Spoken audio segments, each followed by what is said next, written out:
Well, hey, man, Tommy, I appreciate you. We'll get into this, but putting all this together this whole weekend. We're in Cowboy Harley Davidson right now. We just got a makeshift studio to work. Thank you guys for setting all that stuff up, and pretty excited about all the shit we're gonna get to do this weekend between Blockhead, Cruzy, and all the other people coming into town for this whole thing. Dude, I'm expecting 200 plus, I think, at the minimum. Yeah.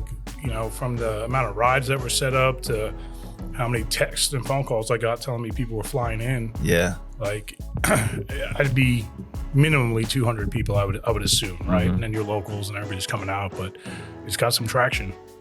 Yeah, I mean, it's smart, man. It's smart to figure out how, and I admire you for this, because this is something that I try to do as well, that I kind of learned from you and watching other people. It's like, instead of always trying to create something, figure out how to be a part of something, Yeah. And so you found an opportunity to help bridge a gap between what Blockhead and Cruzy were doing, building these bikes, finding a common ground, which is in the middle here in Austin, Texas, and facilitating the dealership and all that stuff. It's just genius, marketing, in my opinion. It was almost loved up, right? Yeah. Ryan's, I guess it was their first video when he went out to Florida.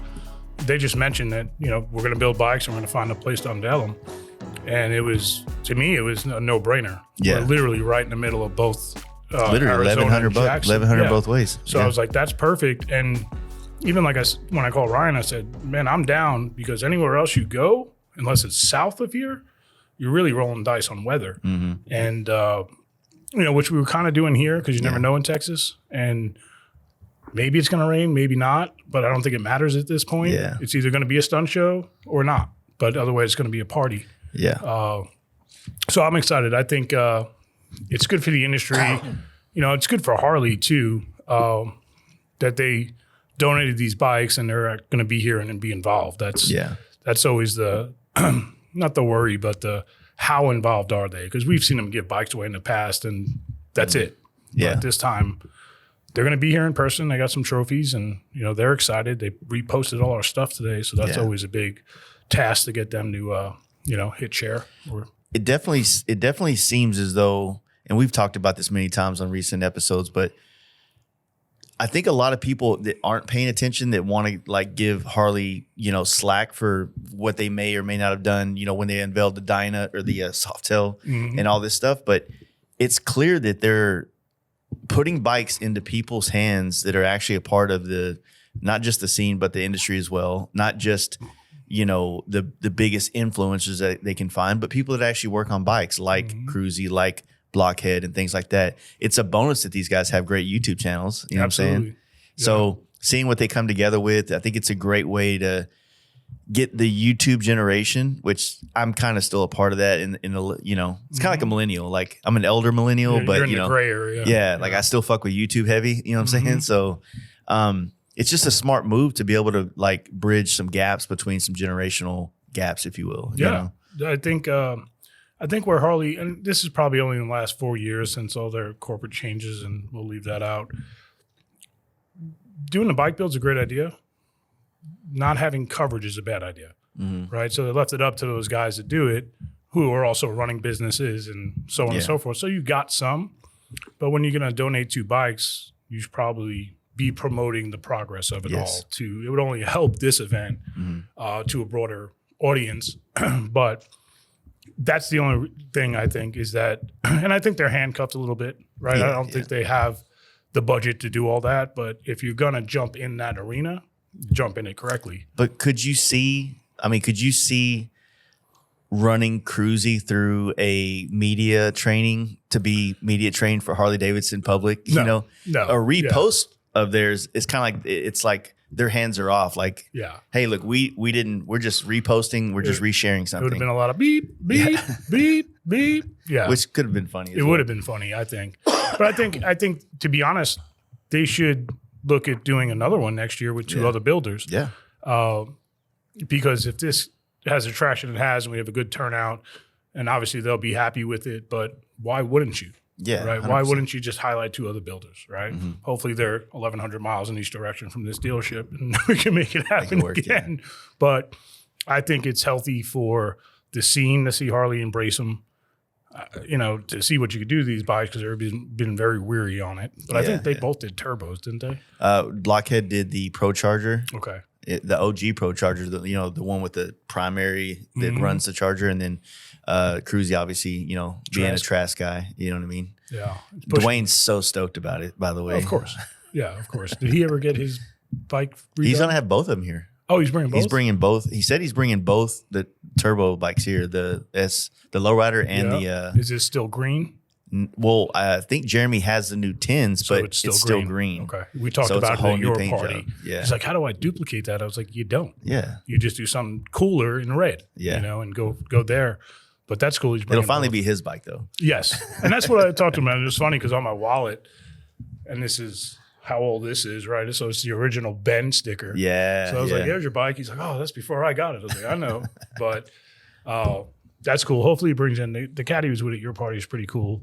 Mm-hmm. So hopefully, I knew there were rides set up out of Dallas, Houston, El Paso. I know Dwayne and them are coming in from El Paso. And then Amarillo is what I heard. think Cruzy's riding too. He's riding. That's what we talked about. Yeah, he left at 5:00 our time. So that would have put him at 3 a.m. Yeah. So they just posted they're in New Mexico an hour ago. Yeah, he still got a long way. Dude, it was 34 degrees when I left. So we talked on the phone after me and you talked about doing this podcast stuff. I called him. We talked on the phone about like how we were going to pull all this stuff off.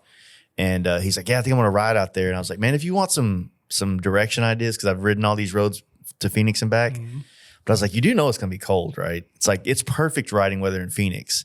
But when you get out of that little bowl of Phoenix, it's like high plains desert or high desert, whatever it is. Yeah. It's cold as shit. Yeah, I looked at one of his stories and he's literally shaking with a cup of coffee in his hand. Yeah. And it was, still early, so the sun really wasn't up. But if Blockhead was riding, which I don't think he is, but if he was, he probably could have wore shorts the whole way. Yeah. Because it's going to be like 70 degrees here, or 70 something. Tomorrow, today's low is 36. Tomorrow's low is 55 with a high of 70 something, the same on Saturday. Yeah. So everybody be sick Monday. I'm coming over being sick right now. So it's fucking Texas weather. You dress for winter and go home in summer clothes. Yeah. I got to bring 3 different hats. I got to start off with a beanie, then go into the snapback, and then finish with a beanie. Mm-hmm. Maybe a different one, just to This one gets clipped on my bag, and I know when it's time. But yeah, it's one of those. But I give Ryan credit. He's riding. That's what's good. Obviously he's known for his stunt riding and things like that. But it's good to see people start to try other aspects of this, just the motorcycle life, like traveling on them. Oh. And it's not to say that riding a bike is anybody can do it. Anybody can ride a bike across country. It's a mental willpower more than it's a physical thing. 100%. And then for some people it's just like a desire. Like they don't have the desire to do it. Something hasn't clicked yet to make them want to chase that dragon, and that's completely fine as well. Yeah. But it's good to see people get out there and embrace the open road stuff. Like, a guy like Cruzy, who I know once again, phenomenal rider. Yep. It's not a question of can he. It's awesome to see that he wants to now. And credit being, right? You built the bike, you ride the bike, right? So there's no better testament to let people know that your shit works. Yeah, and I think he fucking put the last screw in probably 3 hours before he left. So, that's what I like to see is you built it, you modified it, drilled some holes in the frame and everything else he did, but now you're going to ride it 1,000 miles. Yeah. And home. Mm-hmm. So, he texted me yesterday, the day before, and he's excited. He's like, a lot of fucking people. And I said, I know. He goes, how many takeoff tires do you have? Because I'm going to burn them bitches up. So I got 8 takeoffs for them to let them do what they want. And then Corey, specific suspension, is going to be riding with him in the show. So I think it'll be good. I've been wanting to meet those guys I've seen them kind of pop up. They're doing all these really nice suspension setups on the front ends, 39s. He's literally like 2 exits down. That's dope. Yeah. He's a cool cat, and he's been winning all those competitions. For real. Like everyone. Is he a stunt guy? He's a stunt drifter guy, builds everything. So you've seen him on the videos because he's been with Ryan for a bunch of shows. He's got like a white, I don't know, maybe it's an FXDX, but he's been taking first place in fucking all of them. So I met him when I first got back. We talked briefly. That was, first 2 weeks I was here. I got a lot to fix before it, justifies it. So as soon as we knew it was going down with the build off, I had texted him and mentioned it to him, and he hit me up last week. He's like, "You want me to ride?" I said, "I'm down with whatever you want to do, but just get in touch with Ryan. It's, kind of it's our place, but it's his show." Yeah. So he said I'll be here, so that'll be a cool little crew. And Hell yeah. the San Antonio guys are coming up, so. But I think we have it scheduled for well, I guess we'll go over the whole day tomorrow. So 9 a.m. we open. Ryan is planning on using that Street Glide, 206 horsepower, and he wants to do a complete drift around the building. So from front all the way around the building, we'll have Cody chasing him with drones and set it all up. I want to do that early before we have crowd control issues. Then we have, I think, stunt shows are scheduled at 11, 2, and 4. Yeah. Right, depending on the weather. Some say it's going to be gorgeous in 72. Some say there's rain. Either way, we'll adjust. And then I guess voting will be in between both. And then obviously we have the bike show, which I had Moose make some awards he'll bring down Saturday. So I did your typical bagger, FXR, Softail, Dyna, and then I did a cruisy pick so he could pick a bike, and a blockhead pick, and then a cowboy pick.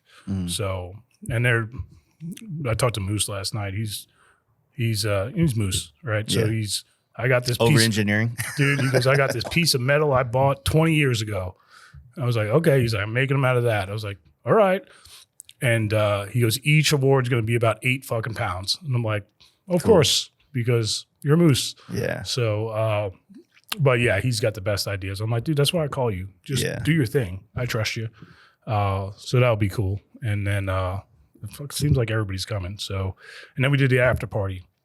The after party is going to be at Little Darlin's 7 to whenever. Yeah. We give everybody an hour and a half, 2-hour break to whatever, go freshen up or get there early or whatever the fuck you want. I've been telling all the dudes, because we were at bike night on Tuesday, and everybody's like, man, like, the group of people that are going to plan to meet up on Saturday morning and ride down here. And they're like, oh, it's going to be cold. It's going to be rain. It's like, dude, just drive. Yeah, just drive. Yeah. Just be honest, if Ryan trailered out here, whatever. Yeah. It's like I won't tell.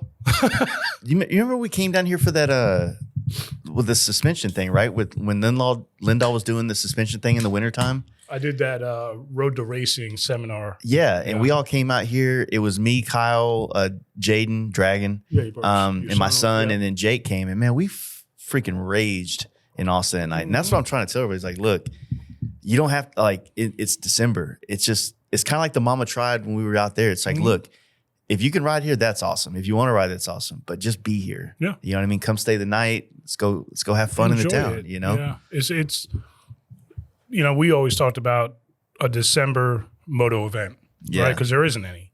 So we were able to pull off the one in Milwaukee, that one 2 years ago.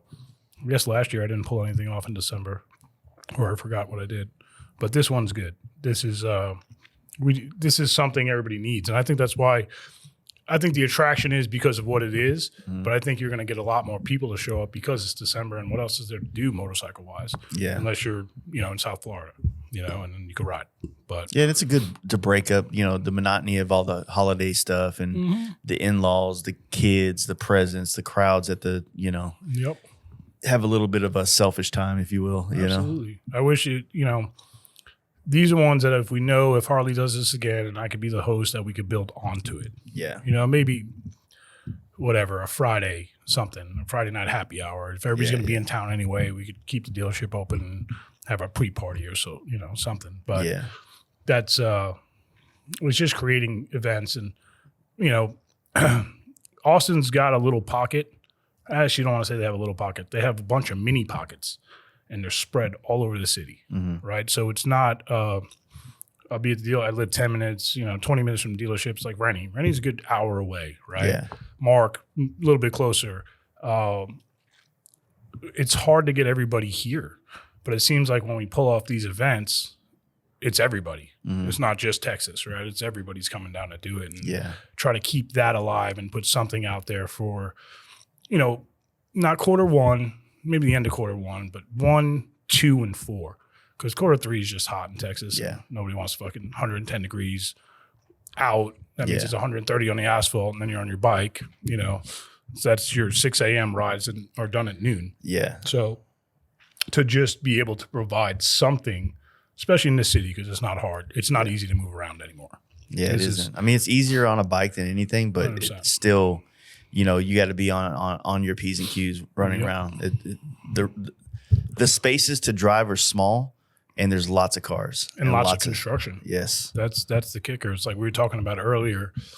This one is 7 years, and they're 4.5 months behind. Then they just broke ground on like 51st Street by the campus to come south for 9 years. So, you know, that overpass and underpass when you come into town, that's getting knocked out. it is. So I can imagine what it's going to be like there because they're taking out, that's gone. So what are they going to do? Keep the lower while they knock out the upper, put everybody on the frontage roads? Like it's going to be a mess. This one's gone pretty smoothly. But you can see out front, they're about to flip, right? So we have the inside lane right now, and it looks like they're about to flip us to the outside lane and then do those little bridges into the dealership. And then with the design, basically the frontage road is going to a 3-lane frontage road, and the highway is going to a 4-lane highway with that express overpass thing. So if you know the out front, we have that big retention pond. Well, the frontage road will literally be to the edge of the concrete on the outside. So we had to give them 12 feet of easement to work on the inside. And then if they move the retention pond wall at all, because in Austin, it's a square footage thing. It's how many square feet of concrete do you have to how many square feet of grass do you have inside the retention pond. So if they move it by an inch, we have to redo it. So we had to, corporate figured it out that if they fuck it up, they got to fix it, which is big. But it's going to be 6 months to a year of the other lane, so still a 1-lane frontage road. So it's hard. It's hard for really think about it. 3 things as riders we avoid is construction, gravel, and construction. And I'm like the epicenter of it out front. So, but making our due. It's not as easy to get people in on the weekdays, and I wholeheartedly believe because if I got in that traffic, I'm staying in it till I get home, instead of jumping off and getting back on. So it's tricky. We've had to change our methods of getting people in the store. Right? It's like we used to 2 or 3 a day, and then a big Saturday. It's like we're okay with just getting everybody in on Saturday because we'll make an appointment. They're stuck. It's just more brain damage during the week. So it's Austin's grown too fast, and they were never prepared for it. Right.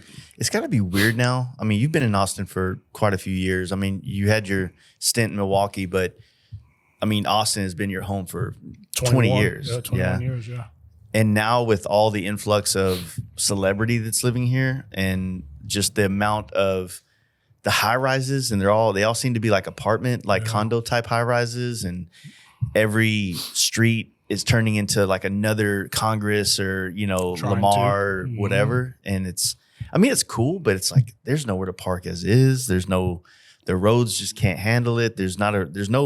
Of all the cities in Texas, Austin has like the worst as far as traveling through it because it's got hills on one side and open plain on the other, and the open plain is like a big loop around, you know? And windy as shit if you're on your bike. I said to somebody last week, we were talking about, Austin as a market as a whole. And I said, you rewind 10 years, 11 years, 12 years, whatever it is. This was the end of Austin. This was, when they built this thing, there wasn't really Buda. Slaughter was a dirt road. So it was like, actually it was at the hog party, I was talking to one of the older guys that has been in this dealership since 2002. And he goes, when that got built, we were excited because we're like, oh man, that's outside of Austin. That's how they looked at it. Like this outside part, of Austin. I was outside of Austin. So I said, man, you're only 6-7 miles from the epicenter of downtown? Yeah, it'll take you 40 minutes to get there. Yeah. So I said, Austin, in reference to what we were talking about, I said, Austin used to be the city to ride to.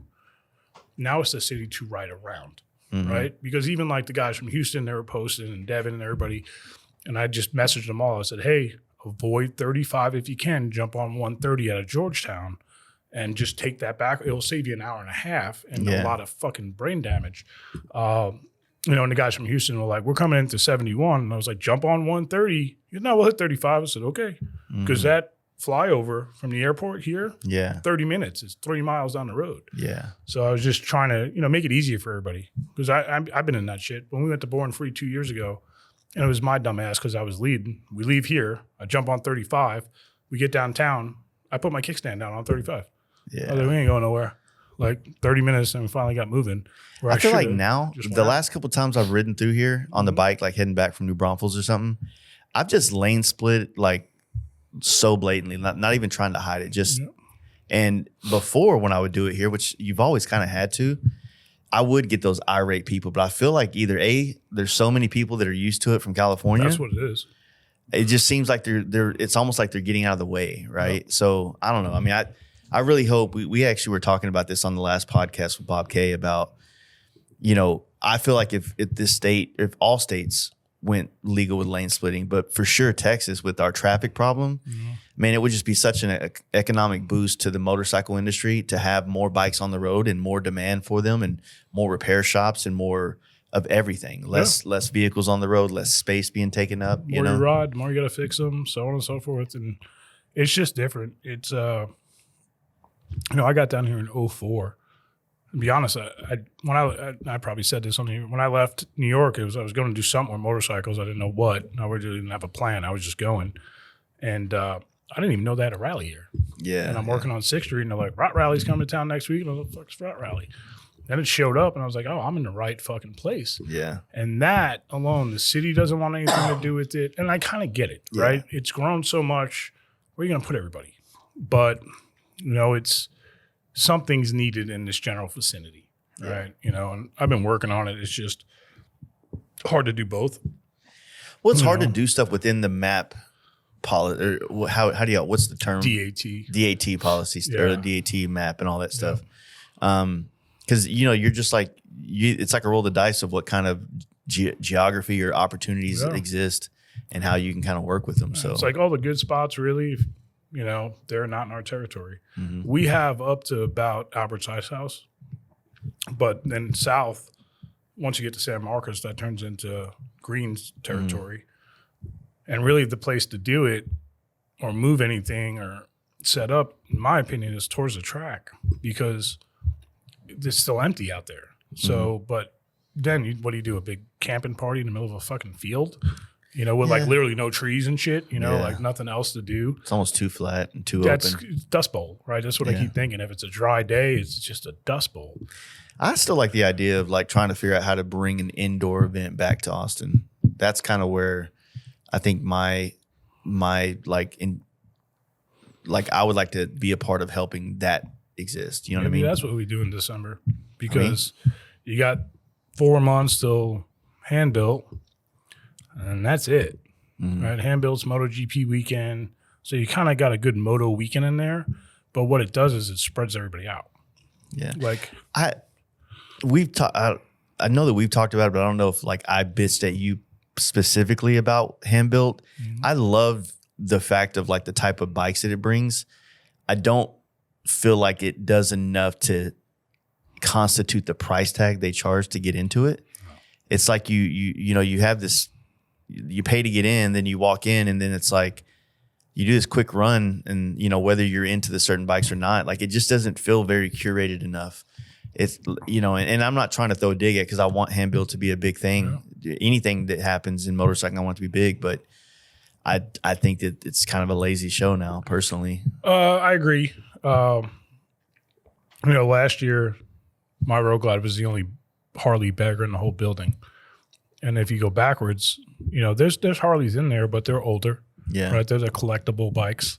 But it's an Indian show. Right. If you think about it, there was more Indians and BMWs in that, and those are the two sponsors. So it makes sense.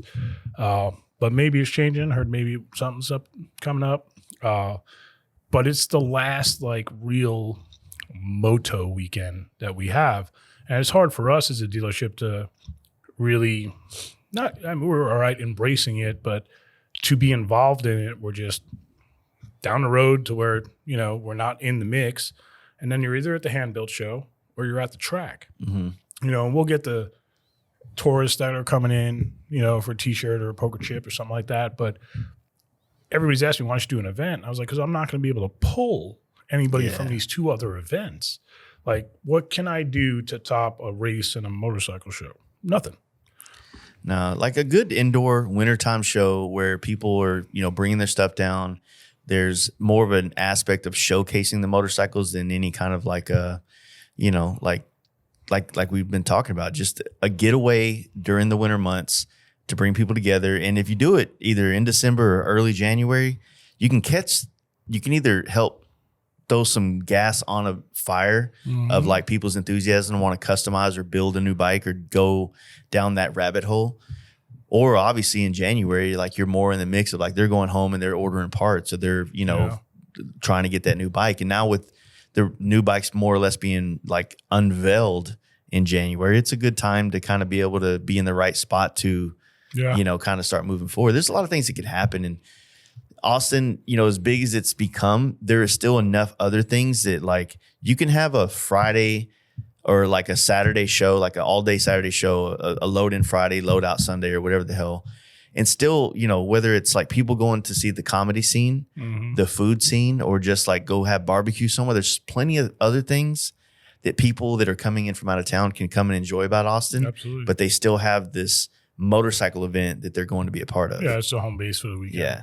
So instead of you worrying about like the track and this and that, and it's like, no, this is the event, but there's all these other amenities that Austin has to offer that, I think those are the 2 periods that would work in, this time every year or after the holidays when everybody's, a little bit more financially settled or know what they spend or blah, blah, blah. I feel like people are probably more scared to drive across country right now to bring a bike to something or jump in an airplane right now. Absolutely. If it's not, family holiday related, you know what I'm saying? So hopefully after January 20th, it'll change. Yeah. But I mean, that's what, I try to gauge, everybody's been worried, right? Everybody's, had 4 years of worry and shitty economy, right? And Harley, doing what they did multiple times over again. So it was right after the election, I was even asking the guys, like, are you gauging your customers? Do they seem more open to spend? Are they in a better mood? Or are they not? Because it's hard. The rates were shitty and nobody wants to come out of their pocket because they want to hold it just in case, but I want to zero down, but those fucking rates are too high. It was just a lot of, government caused fucking issues the way I look at it, right? And again, everybody has to remember, to us, it's a necessity. To 80% of the population, it's still a toy. So am I going to spend my money on something I don't necessarily need to survive till tomorrow? Or am I going to keep my money and make sure my car works so I get to work? Yeah. Right. And then grocery bills, right? it's insane. Like I have a family of 3 and we really don't eat a lot. Yeah. It's fucking $300 a week, and it's like we get home and I'm like, what did we get? But those all fall into this because nobody needs anything in this building to get to tomorrow. Guys like us, it's really hard for me not to need, but your average Joe rider who's like, man, I was thinking about starting to ride a motorcycle. He wasn't in those 3 years. I'll worry about that when I can. So that's changed a lot. But, the more moto events and motorcycle culture in general you could put in front of people, it opens up their eyes. Yeah. It does. It's, we still sell freedom. You know, it's the Americana that was kind of torn out of the, brand for the last 3 years. And it's kind of up to us to keep that alive, right? That's the way I look at it. They could say what they want, but really we're the buyers, right? We're the buyers, we're the riders. So as long as we keep the culture strong, it will be there. It's like I use this video for my sales guys. It's called The Creed. I don't know if you ever watched it. It's Harley Davidson's The Creed. You might want to pick it up and cut it into this because it starts with one guy riding, then another guy riding. By the end of it, there's 400 riders, and they're all saying, stick it to the man upstairs. It's just what I solely believe is what Harley is. And they took that and kind of tried to twist it up. I was like, no, for 100 and whatever, 18 years, this is what kept you here. So why would you ever try to change that? Like Harley was never a luxury item. It was your blue collar worker. It was your normal guy that could afford a bike.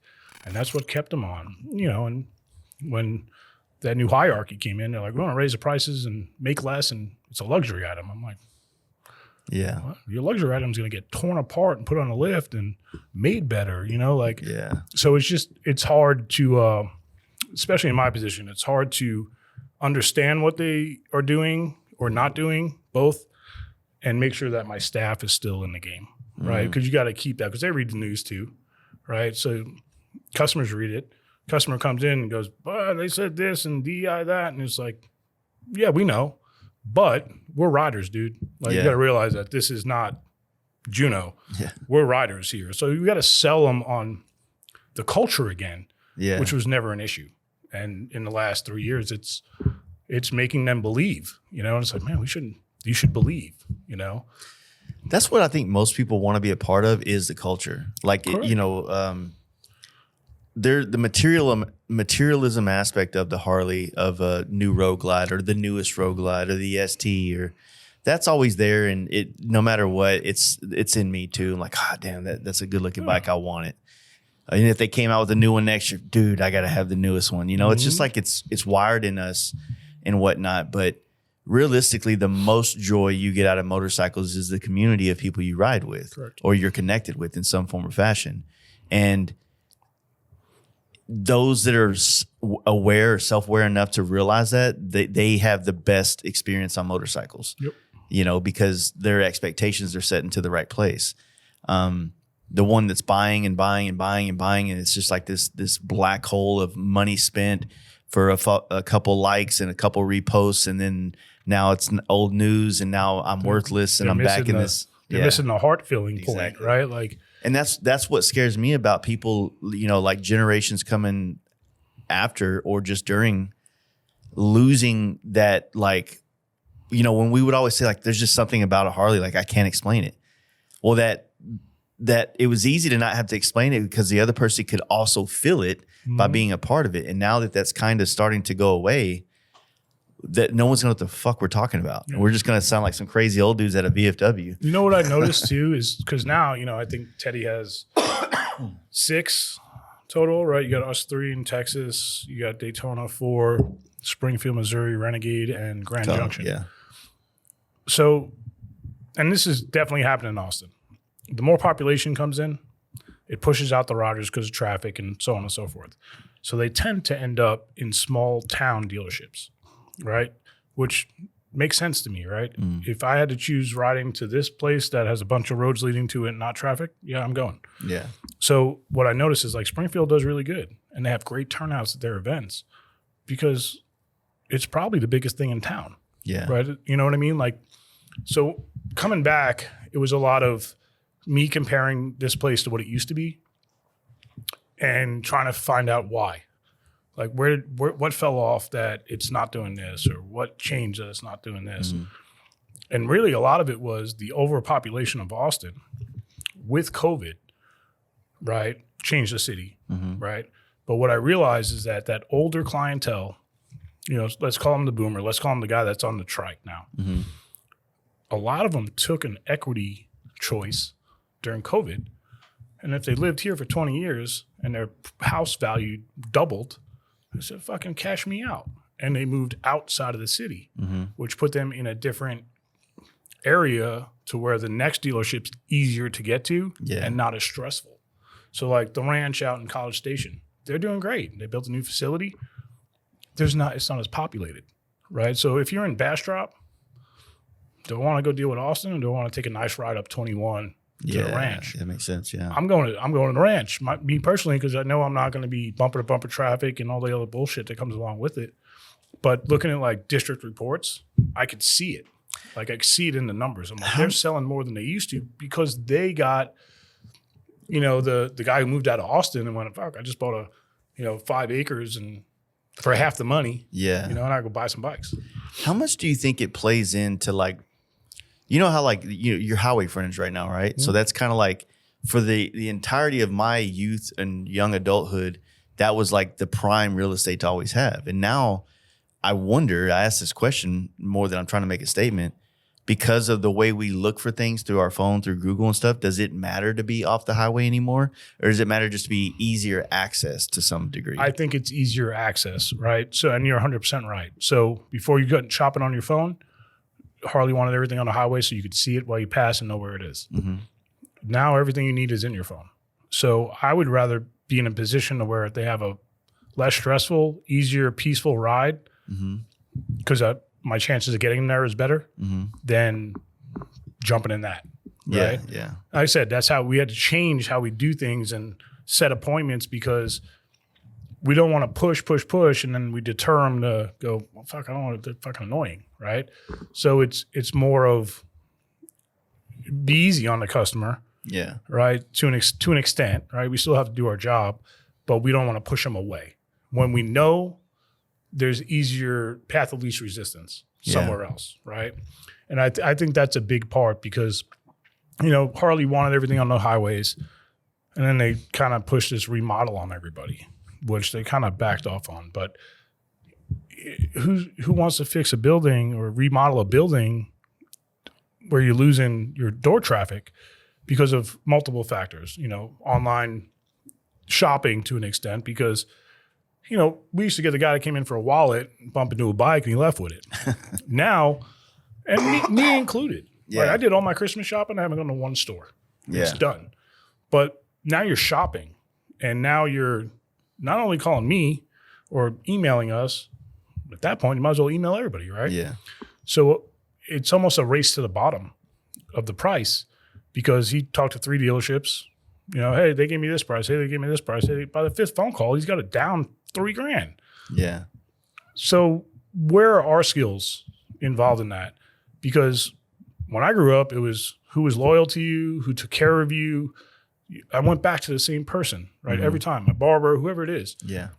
Now, because you don't have to meet anybody in person, it's who's going to give me the best price. Yeah. And then you get him in here and then you're like, oh, he's a normal dude. And he had a great experience with us. We didn't make it, we didn't sell the bike for what we could have, but we didn't have the opportunity, right? Because it used to be you walk in, you meet, greet, you present, you build value. To sell a $50,000 bike, you make a $100,000 presentation. It doesn't matter now. Yeah. You get online, you spin the bike around, look at all the specs, go, that's the one I want. Who's giving me the cheapest price? So the phone has changed everything, right? I mean, look, Amazon. Like I said, I haven't walked in one store this year. My shit is done. Like, I am not going in a store to deal with people and wait on lines and deal with the chaos. Nope. Send. Well, that's also the issue where it's like, because as much as everybody wants to try to control the pricing of things, it's like it's easy if it's online shopping and there is no budging. It's a mandatory. This is, like what I mean? CarMax. But then no fucking haggle. But like that, I don't know. I mean, I guess there's certain like fields in which you're always going to have that negotiation process. It's it's baked into the way this works almost. The way the business works. Yeah, everybody's used to negotiating, which I'm fine with. But if I'm negotiating with you over the phone on a product I'm looking at and you don't know me, I'm not selling you on me or the product. I'm a voice on the phone. I could sell you on me over the phone, but if you're not willing to get up to go to a place, all the skill sets that, I've been taught over years are basically void. Yeah. They told me 25. All right, well, I'll do 24.9. Yeah. Call me back. I'll do 24.8. I'm out, dude. Like, I'm out. Like, when you buy a bike, and this is my opinion, this might be my, training and everything over the years, but I do the same thing when I buy a car. Who do I trust? And am I comfortable, right? Like, we used to walk into dealerships all over the country and pretend that we didn't work for Harley and let them up us and try to sell us something, just to see what they had. And that's what I look for, because you gotta earn someone's like, trust, and respect, and you got like 7 seconds. So if you don't make a good first impression, so here's your first impression. Yeah. That never flies for me. It's odd. It's like I jump on the phone a lot with these customers because sometimes they need to know there's a rider on the other end of the line, right? And my sales guys are trained well and they ride. But what happens with a salesperson is it's fear of loss, right? Yeah. As soon as they think they have a deal, their brain goes to, oh shit, I don't want to lose it. Yeah. Right. They already spent the money. Right. And they can't say yes or no on any numbers. Yeah. It's just get the guy, let me talk to him. Because then it's like, hey, bro, what number Harley is this? 1, different guy.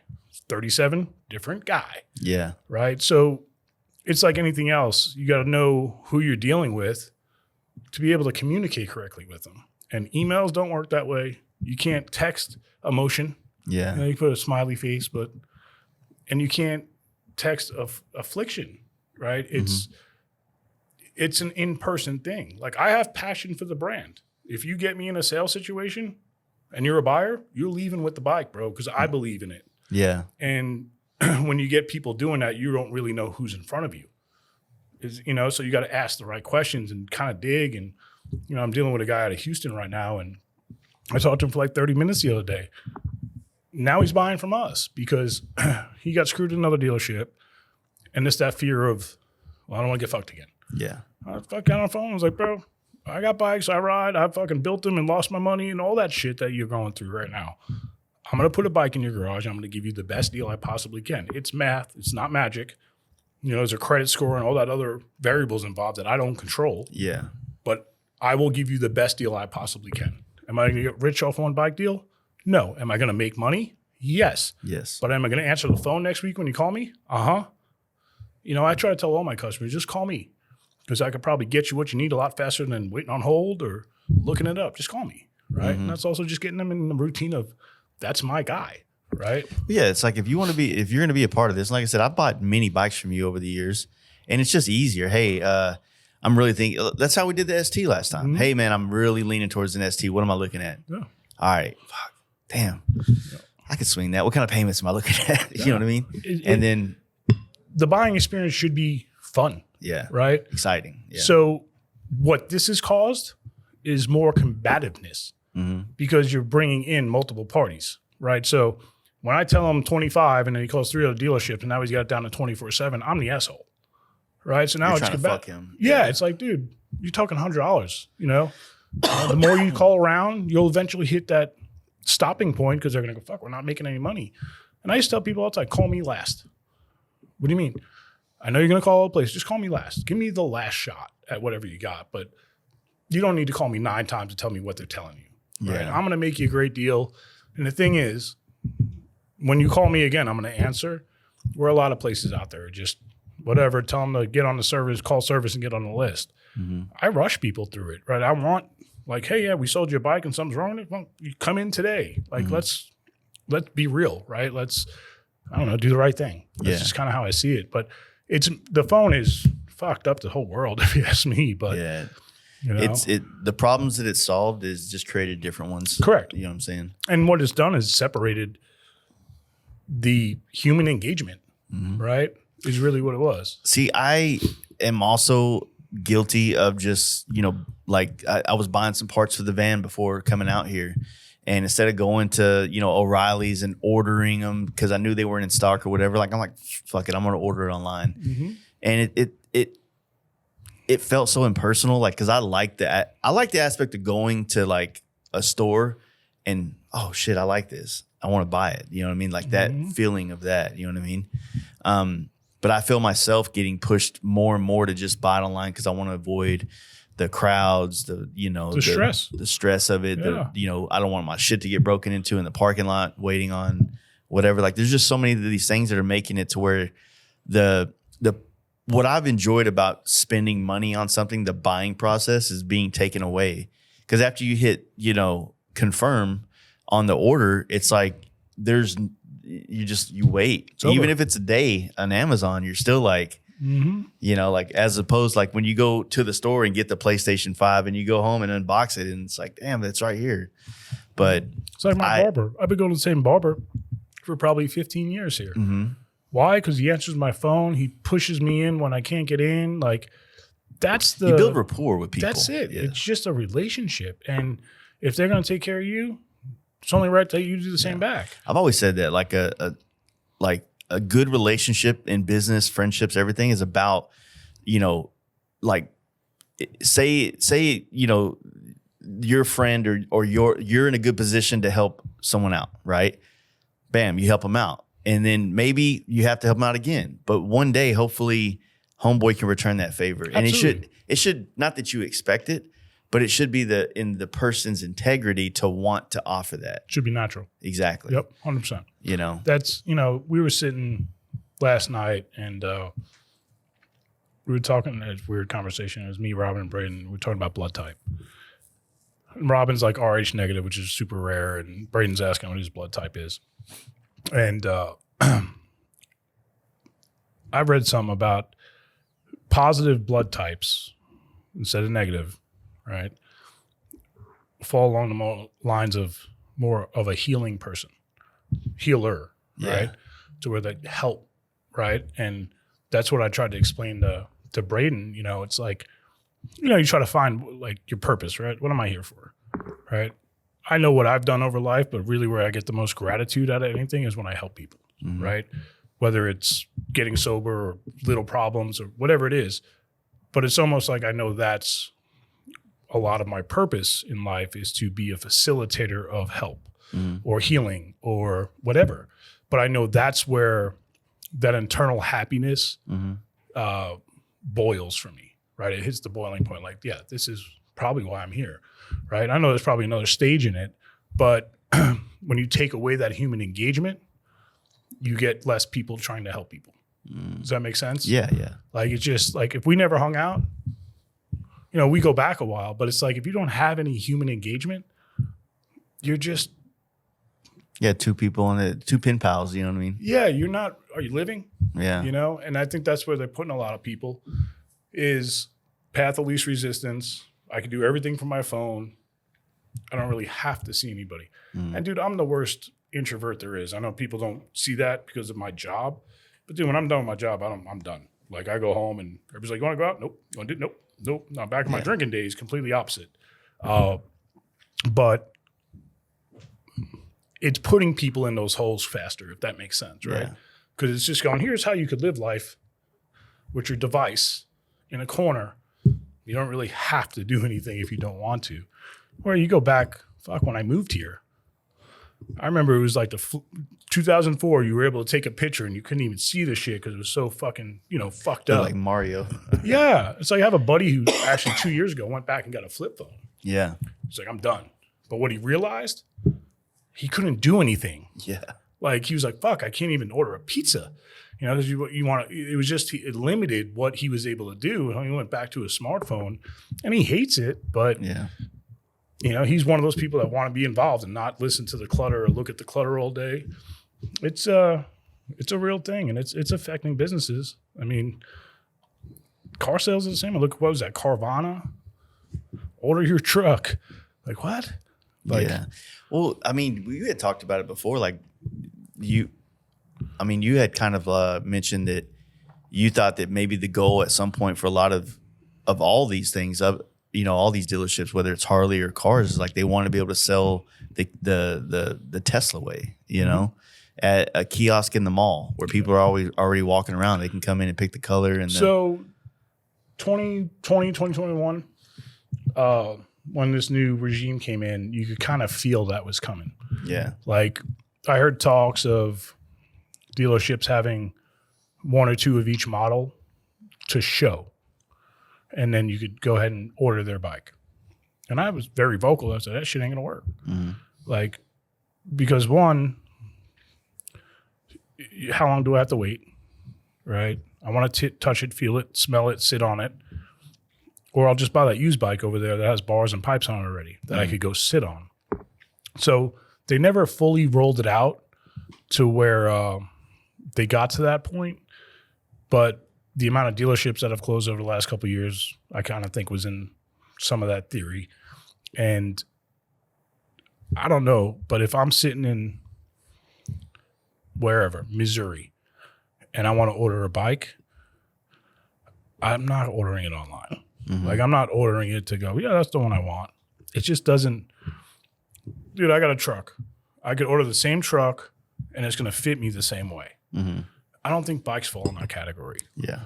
I really don't. I've had guys come in and if I have 4 black road glides and they're buying one, some of these guys want to know the VIN number so they can pick the best VIN, some lucky numbers or whatever. You know, just little stuff like that are Harley buying creature habits.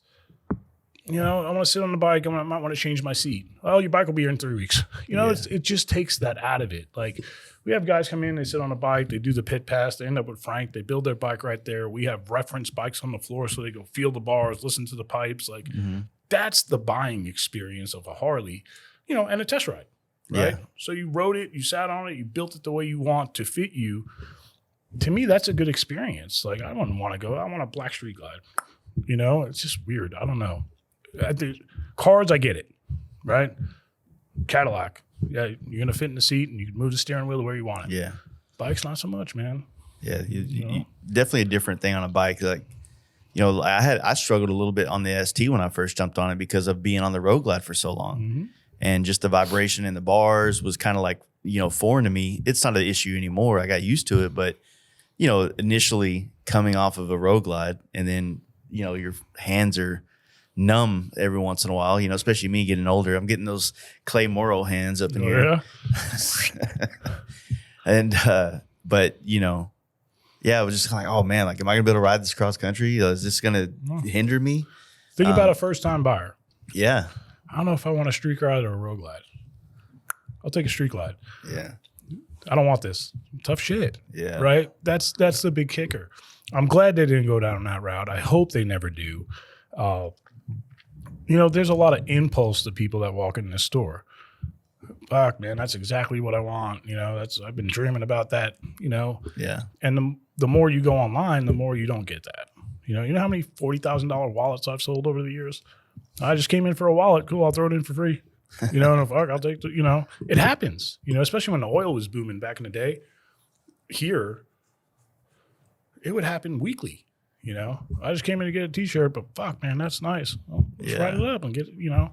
And that's an impulse buy. And not everybody's like that. You know, we get customers that need to go home and do their research for a week, and I get it. You know, you're probably an engineer in real life, and that's how your brain works. Yeah. You know, me, and you know, I've been in this business long enough that I see something, I want to get it. You know, and really figure it out. Yeah. Yeah, I just, you know, if not, I'll fucking sell it. Whatever, I'll figure it out. But there's people out there that don't think that way or financially can't, you know, pull the trigger as fast, or they all need to be treated different, but you need to know their story. And again, you're not getting their story over the phone or on an email. They're guarded. Yeah. You know, they're guarded just as much as we're guarded because we don't know who the fuck we're talking to, or, you know, really where are you at? Like, so you got to dig it out of them. But that's how you end up with a healthy conversation. And then they go, oh, I got a real guy, and they let him into his phone. Wait, I mean, to kind of pivot a little bit, like obviously the topic of conversation over the years that we've also had this is when you have a dealership, a lot of dealerships are getting bought out by bigger companies, right? And that's definitely not uncommon now.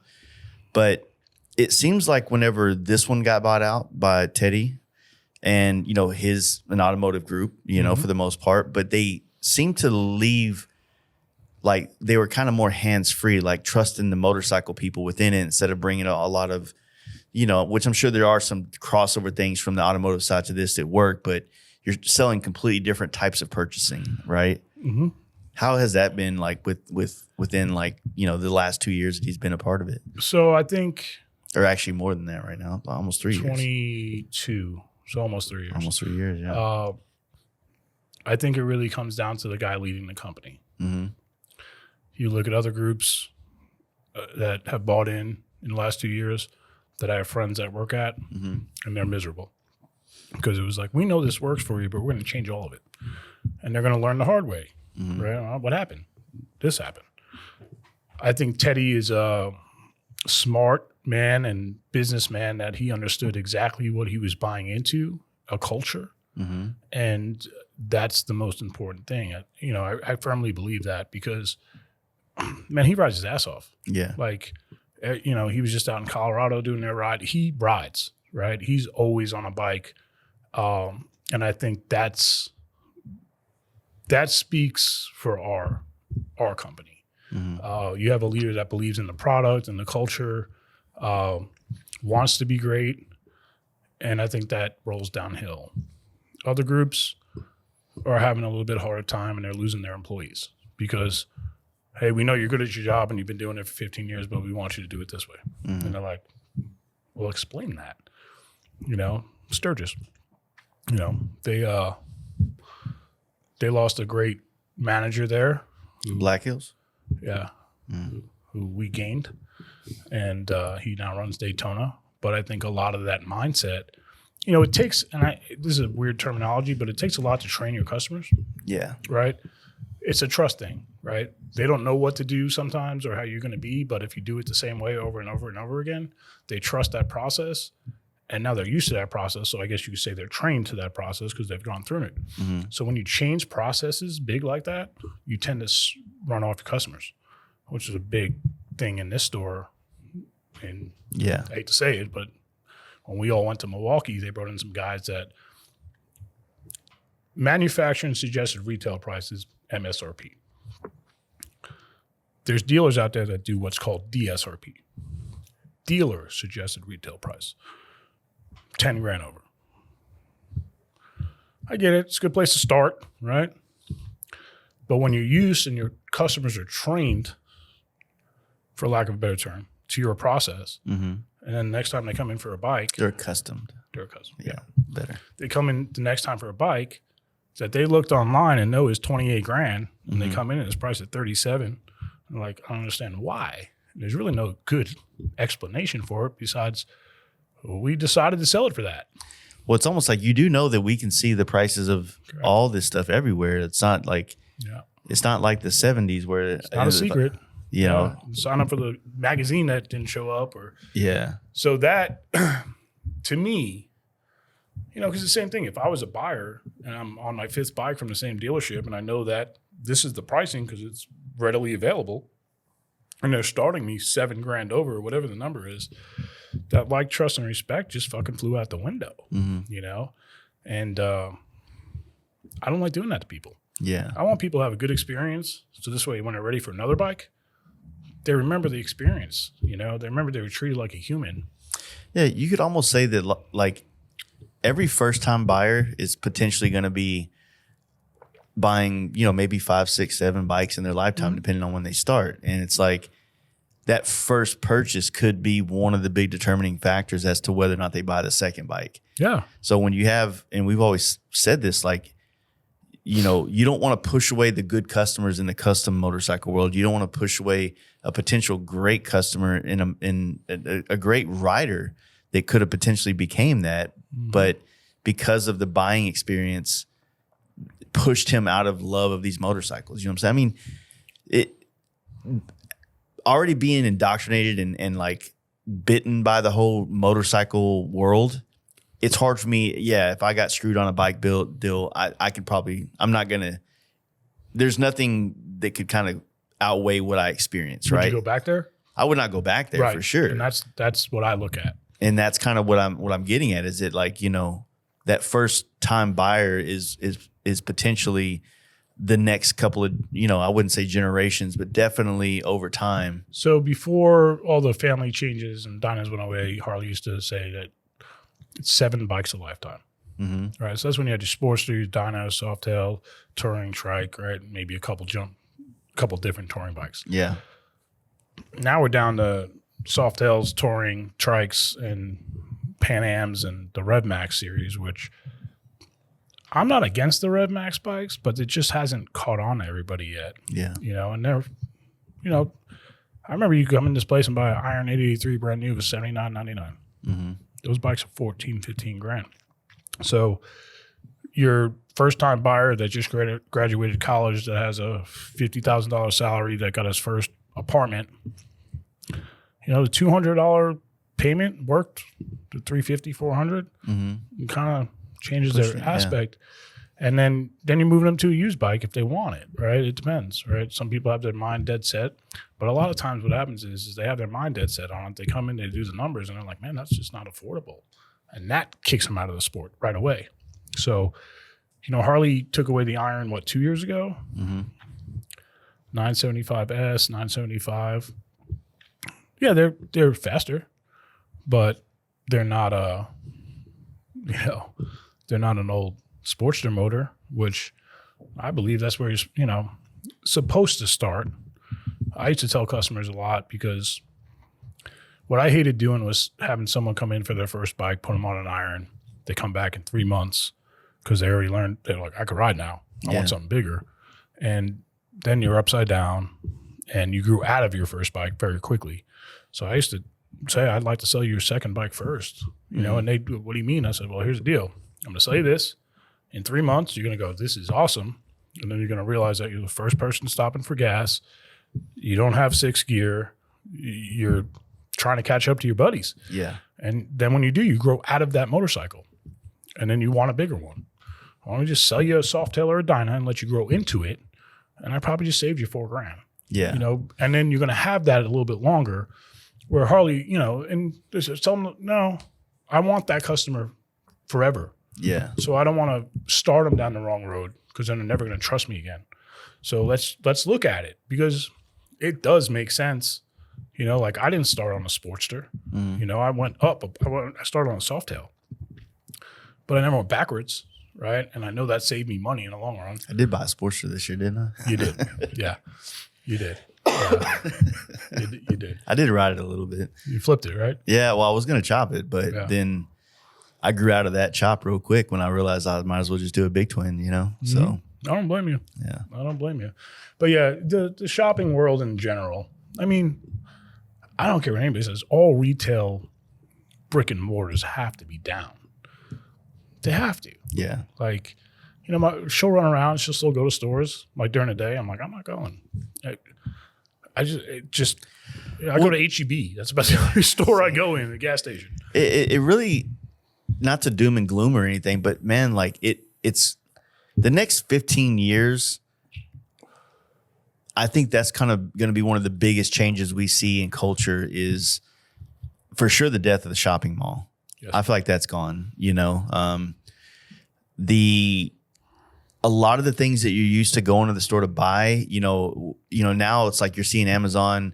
They have so many facilities that if you live anywhere close to any kind of major metropolitan area, you can almost, if you order before 12 p.m., it's that day, you know. So it's you know, with more and more stuff coming on that, like I really, you know, it's going to be a different world the way that looks. Absolutely. And know? as that generation that was raised that way becomes the leaders the buying of the generation, power, it's going to be completely different. And then who knows where technology evolves past that, you know, but places like this, places that house culture should never go away. Prime example. So you remember when 2020 happened, everybody, especially like say, for instance, Dallas, like everybody that worked downtown worked from home. So all those, it's not just the office buildings that are now vacant.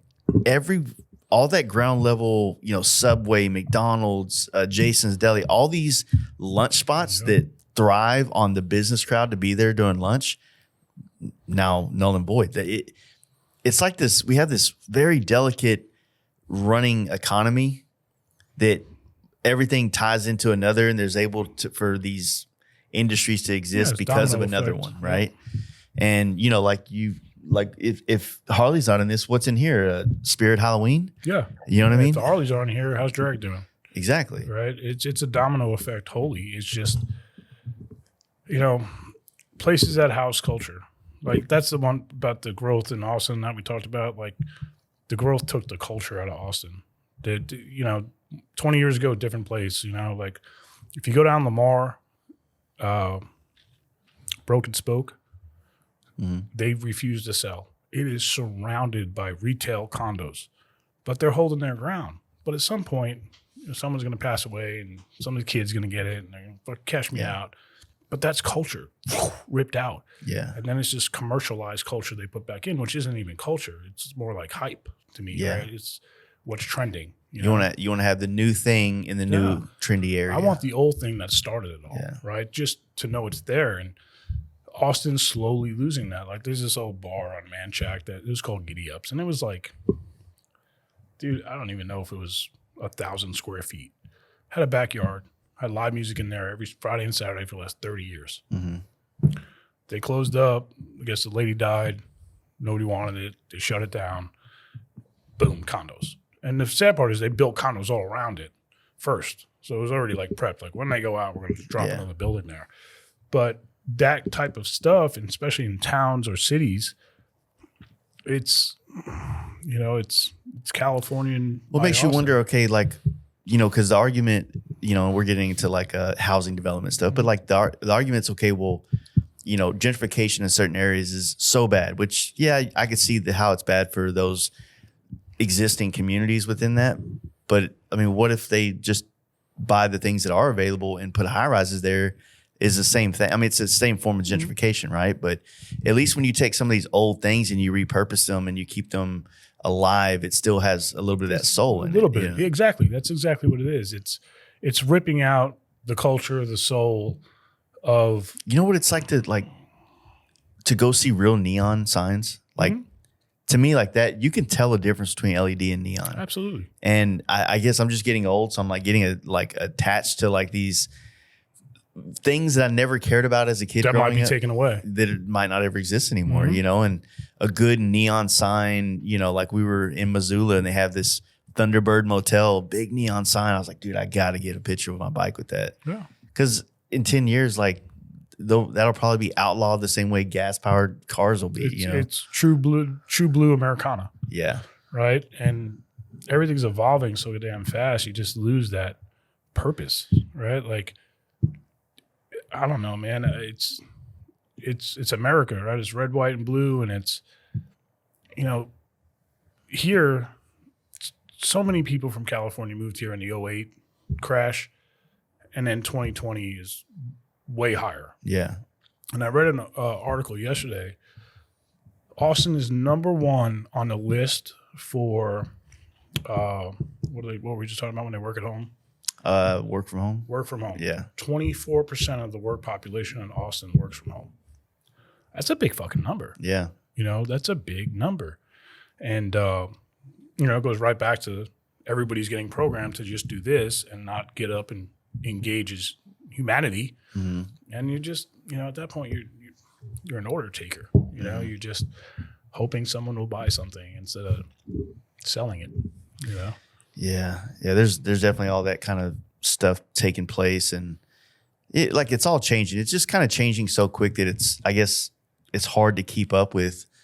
As soon as you figure out how to like market yourself or do this or do social media, then fucking algorithm changes, and now you got to dance backwards or fucking What we were talking about earlier, social media.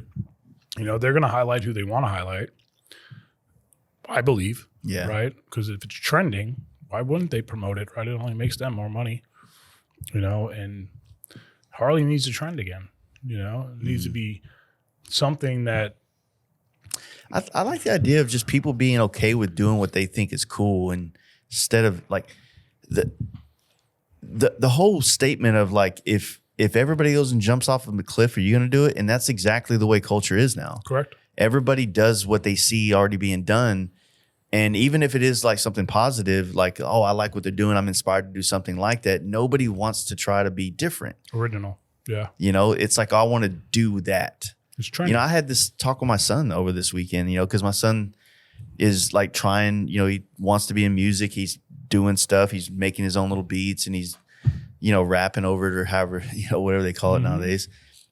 But he's so in love with some of the artists he listens to that he is really just mimicking them to the point of like, man, like he wanted me to take a picture of him this weekend because he wanted his album cover to be similar to this other guy's album cover. And he knows that I have all these helmets. So it was like, we did this helmet and I made it all blurry. And I was telling him, like, well, why don't you just be inspired by that and do your own version of that? And he goes, well, I really am set on that. Mm-hmm. I'm like, you're not being creative, like you're being influenced right now. Yeah. If you were inspired, then you would take that and go, all right, well, how can I make mine different? How can I put my own spin to this? You know what I mean? Grow it somehow. I'm highly inspired by Jeremy and Poland and all these other amazing painters, the fucking dudes in Japan that are just insane. Yeah. But that's the point, is like, I need those guys to exist because they inspire me. Yeah, they competitive juices, right? Yeah. Right. I could do that too. I could do it better. I could do something different that's just as cool. Oh, I don't know if I could do that. I want to try it. You know what I mean? Yeah. Like, that looks fucking challenging, right? So like, all that stuff's good, but like, if I was to just copy what Jeremy did, that would You know what I mean? Like that's just not the way it works. Nope. And I feel like a lot of younger culture is so because algorithms are rewarding people for doing the same thing someone else did. And it's the most ass backward thing for art, creativity. It's killing creativity in people. Yep. You know what I mean? In my opinion, at least. It's they don't know how. Well, to be honest, as you were speaking all that, right? And I'll probably go too deep on this, but TV is TV programming. Mm-hmm. It's always been called that. Sole purpose is to sell us and program us, right? Yeah. Commercials, you should buy this. You should watch this. You're watching a story that someone else wrote, and that gets in your head, and your thoughts kind of gives you a narrative of what something is. This is programming times 100 to a TV, right? Because the algorithms. I mean, if you say a word or a product enough times with this fucker sitting here, when I open up Instagram, I'll have an ad for it. Yeah. Right? So it's just programming on steroids. And it's programming the youth at a higher rate because they don't know anything else but to be in this, right? So it's going to be harder for the youth to be original and be inspired because they're just subject to programming that's on steroids compared to the 80s when it was like, hey, here's a wrestling commercial, whatever it is. But the choices were limited. But, when we were younger, to where there's unlimited shit right now. It's the same thing. It's like when I want to follow something on a TikTok or something, I just have to put it in there and watch the whole video, and I know 97 more of those videos are going to pop up because they know I watched the whole video. Yeah. It's fucking crazy. It's literally programming. So, it's we got to get used to it, right? We got to figure it out. Definitely got to get used to it, but I guess it's also like just I've been struggling with it all year is that like I want to do what I'm happy making. You know what I mean? Yep. And even though it's kind of like when you like if the only way I could kind of equate it to an analogy or to something that might be more understandable is if you're a band and you make this type of music and then that type of music, it is just not as popular as pop music or whatever. Taylor Swift comes along, right? Mm-hmm. Do you start trying to be Taylor Swift or do you just stick to what you do and then the people that like what you make, hey, thanks. Hey, thank you guys for coming to the show. This is for you. Yeah, stick to your guns, right? What pops into mind is load and reload, right? Metallica cut their fucking hair off, changed their sound. 2 albums later went back to what worked. Yeah, they're trying to be grunge. But again, that was somebody influenced by pop culture that thought they needed to change the way it worked. Yeah. Right? He didn't. He needed to just put out another good album. It would have been fine. Yeah. But you're 100% right. I mean, people are going to, and I guess it's almost the path of least resistance on that edge of things, right? Like, and some of them just don't know how to think outside the box or think for themselves because, I mean, how many kids walk in here are 4 years old and they got an iPad in their face? Yeah. When I was in a car on a road trip when I was fucking 7 years old, it was name that tune. Yeah. Right? Change the station, we name tunes, or I'm watching the fucking out the window. These guys are completely buried in a screen, dude. Yeah. And all of that, it's brainwashing, dude. Mm-hmm. Like 100%. But as Harley goes, we just need to bring Sons of Anarchy back. Everybody fall right back into it. Another good run of Just give me a prequel or something, and something. But that's another because that was I want to say 14. Instagram just came out a couple years before that. It wasn't really hot and heavy, but that show influenced a generation to go, I want a fucking motorcycle. Mm-hmm. There's nothing out there influencing anybody to say I want to ride, right? Unless they're watching the podcast or following certain people, but it's not mainstream. But people will find this podcast after they've already found motorcycles. Correct. They don't find this podcast, then go to motorcycles, right? I was talking with Ramon here on the way down a lot because he's, I was asking him like about how he does YouTube. Like, how do you, and he goes, well, I watched this guy until I got to a point where I felt like the information I needed was from another channel. Right. So it's like there's a lot of different YouTubers out there that will make a type of content that will help guide you through a certain phase of motorcycling. And then not to their fault is like this is a bad thing, but then some people will start to all right, I need a heavier drug now. I need a bigger fix. Or they'll actually, like you said, think outside the box and start doing their own investigation. Yeah. Right. Like, all right, this is what I want to do. Let me go look at shit instead of look at what's been been fed to me. It's big, man. It's fucking nuts. Like, be honest, I've been falling into the crypto world the last 4 months, and I'm trying to learn, right? But what am I doing to learn? I'm watching other people's videos. Yeah. But what I'm not doing is believing it all, right? I'm taking it and going, okay, let me go research it. Yeah. And let me figure out, is this guy right? Or is there a different way? But I'm not, taking it right away and going, that's the way to do it. No, there's 100 ways to do it, but I want to do it the way I want, that I'm comfortable with, that I'm not scared at that point, right? Because you're investing your money. You don't be naive. You don't want to be naive and take the first piece of content you saw that had a good speaker and a good video production and just say it's gospel. That's it. Yeah. No, I'm like, all right, if this is what he's saying, let me do some research to verify it and then see where that takes me. Right. And, it's something I want to learn. I don't know when the hell I have time to learn it. Yeah. The scary part is I could do it all from this fucking thing. So that's the scary part. Like, I'm like, oh, fuck, I'm bored. Let me fucking invest some money and not lose. It's just one of those, like, but the only way I'm going to learn is to really dig in myself. Right. And that's what I'm doing. So it's like speaking a different language to some of the guys down there, because there's a couple of guys who are trying to figure it out too. And we have conversations like, what the fuck are y'all talking about? Yeah. I'm trying to talk about retirement. That's what I'm trying to talk about. But, it's my son, like 17 years old, gamer, the Fortnite, Call of Duties. He's playing a game called Stalker at the moment. But that's his world. So, like, I take him out to social stuff. He's uncomfortable because he's not in his comfort zone. Yeah. And that's, again, screens. Dude, is it like this? So my son's the same way. But as soon as he gets home and he shuts his door and he gets on his game, he has the biggest personality I've ever seen in my life. Yep. Or heard in my life. I don't get to see it. Yeah, he's laughing. He's 17, and we'll roll back to this. They grow up a little slower these days than probably we did. I was forced to be an adult very young. And Robin's really good at preserving his childhood, which sometimes I'm like, no. But again, I didn't have any of mine preserved. So I'm like, I guess that makes sense. All right, maybe that's the way it's supposed to be. But like, he's 17. At 17, I was 24, right? You know what I'm saying? So like, at 17, I was actually not even living at home and working. But it's just different. So I keep my mouth shut a lot. I'm like, I'm going to tell him all the wrong shit. I know I will, because I know I did all the wrong shit. You're equipped, though, to take those chances and do those things more than different time, right? Yeah, a different world shaped you. Absolutely. It was 15. Hey, go get a job. I got school. Get a job after school. Oh fuck. All right. And that was normal to me. Yeah. So like, him enjoying his childhood is not normal to me, but I know it's the right thing. It's like, he has no interest in driving and blah, blah, but he'll get there, right? I keep telling myself, if he's 17 and I was like, maybe his 19 is my, like, it will just happen later, and I'm fine with that. Yeah. He'll be more innocent and not as, fucked up when he gets older.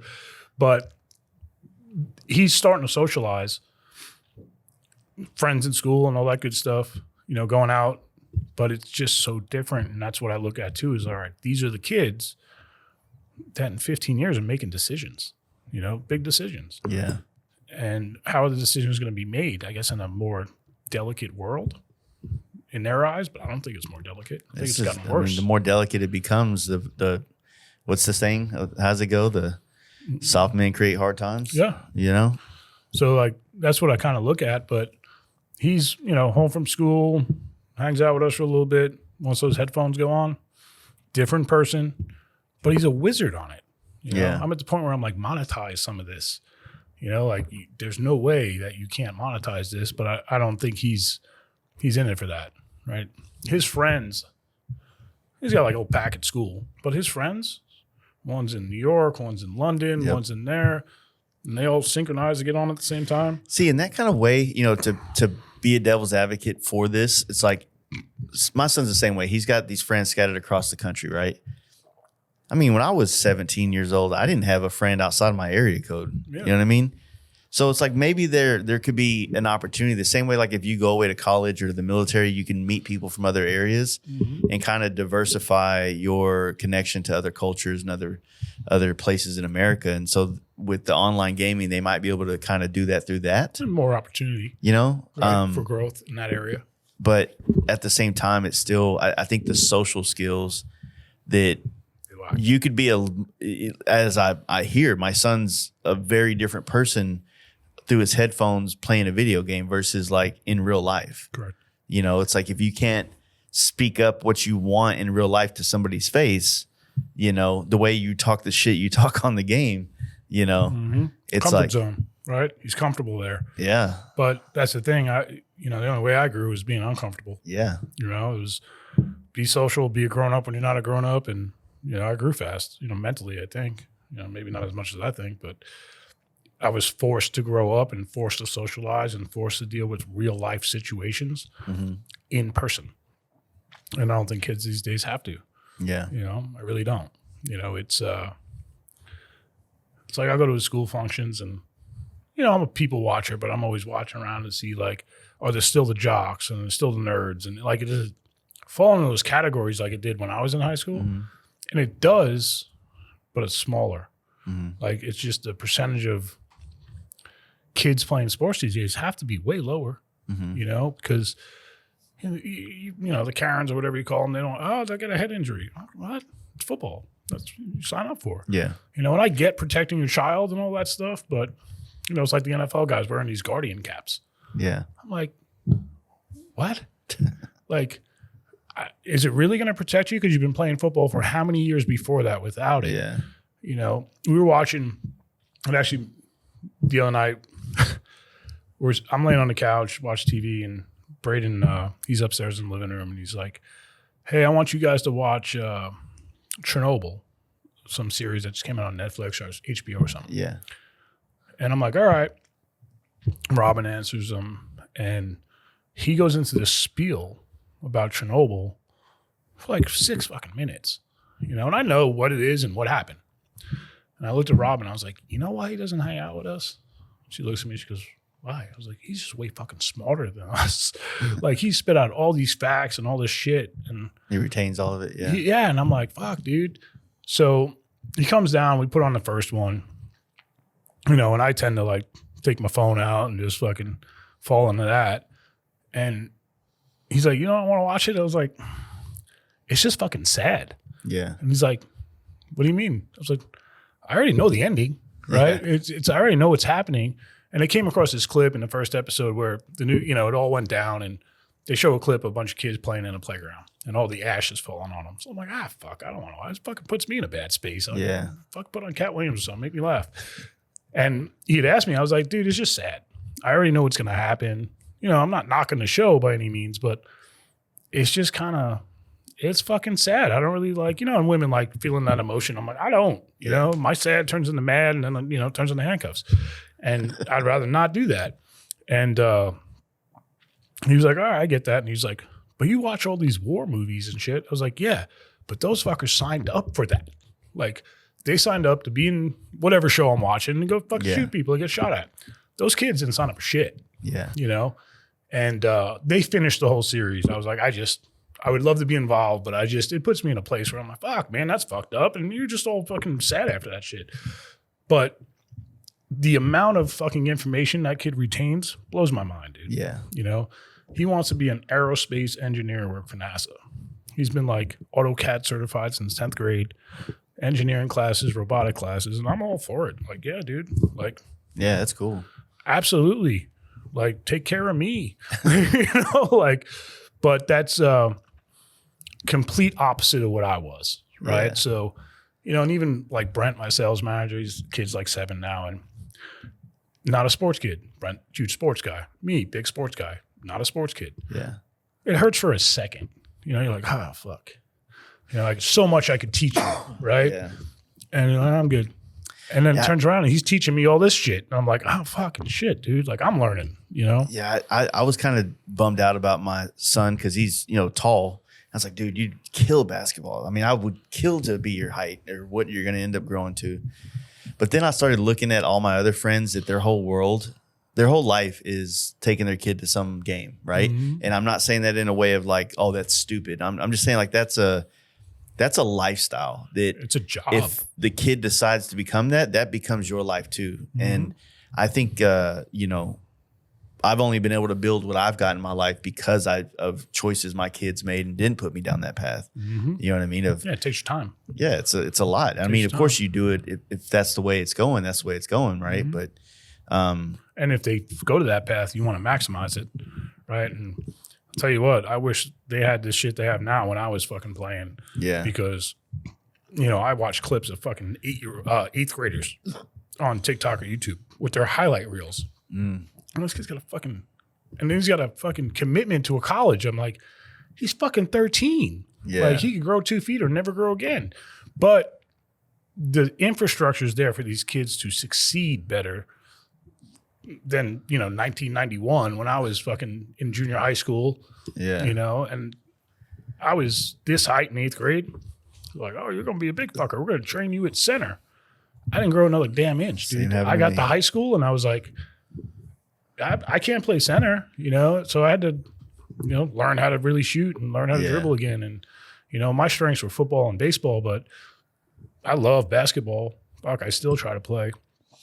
But these kids are getting like we were talking about Harper. Mm-hmm. His kids are both on traveling baseball teams, football teams. And, dude, I tell you what, 3 to 4 nights a week, they're at a game.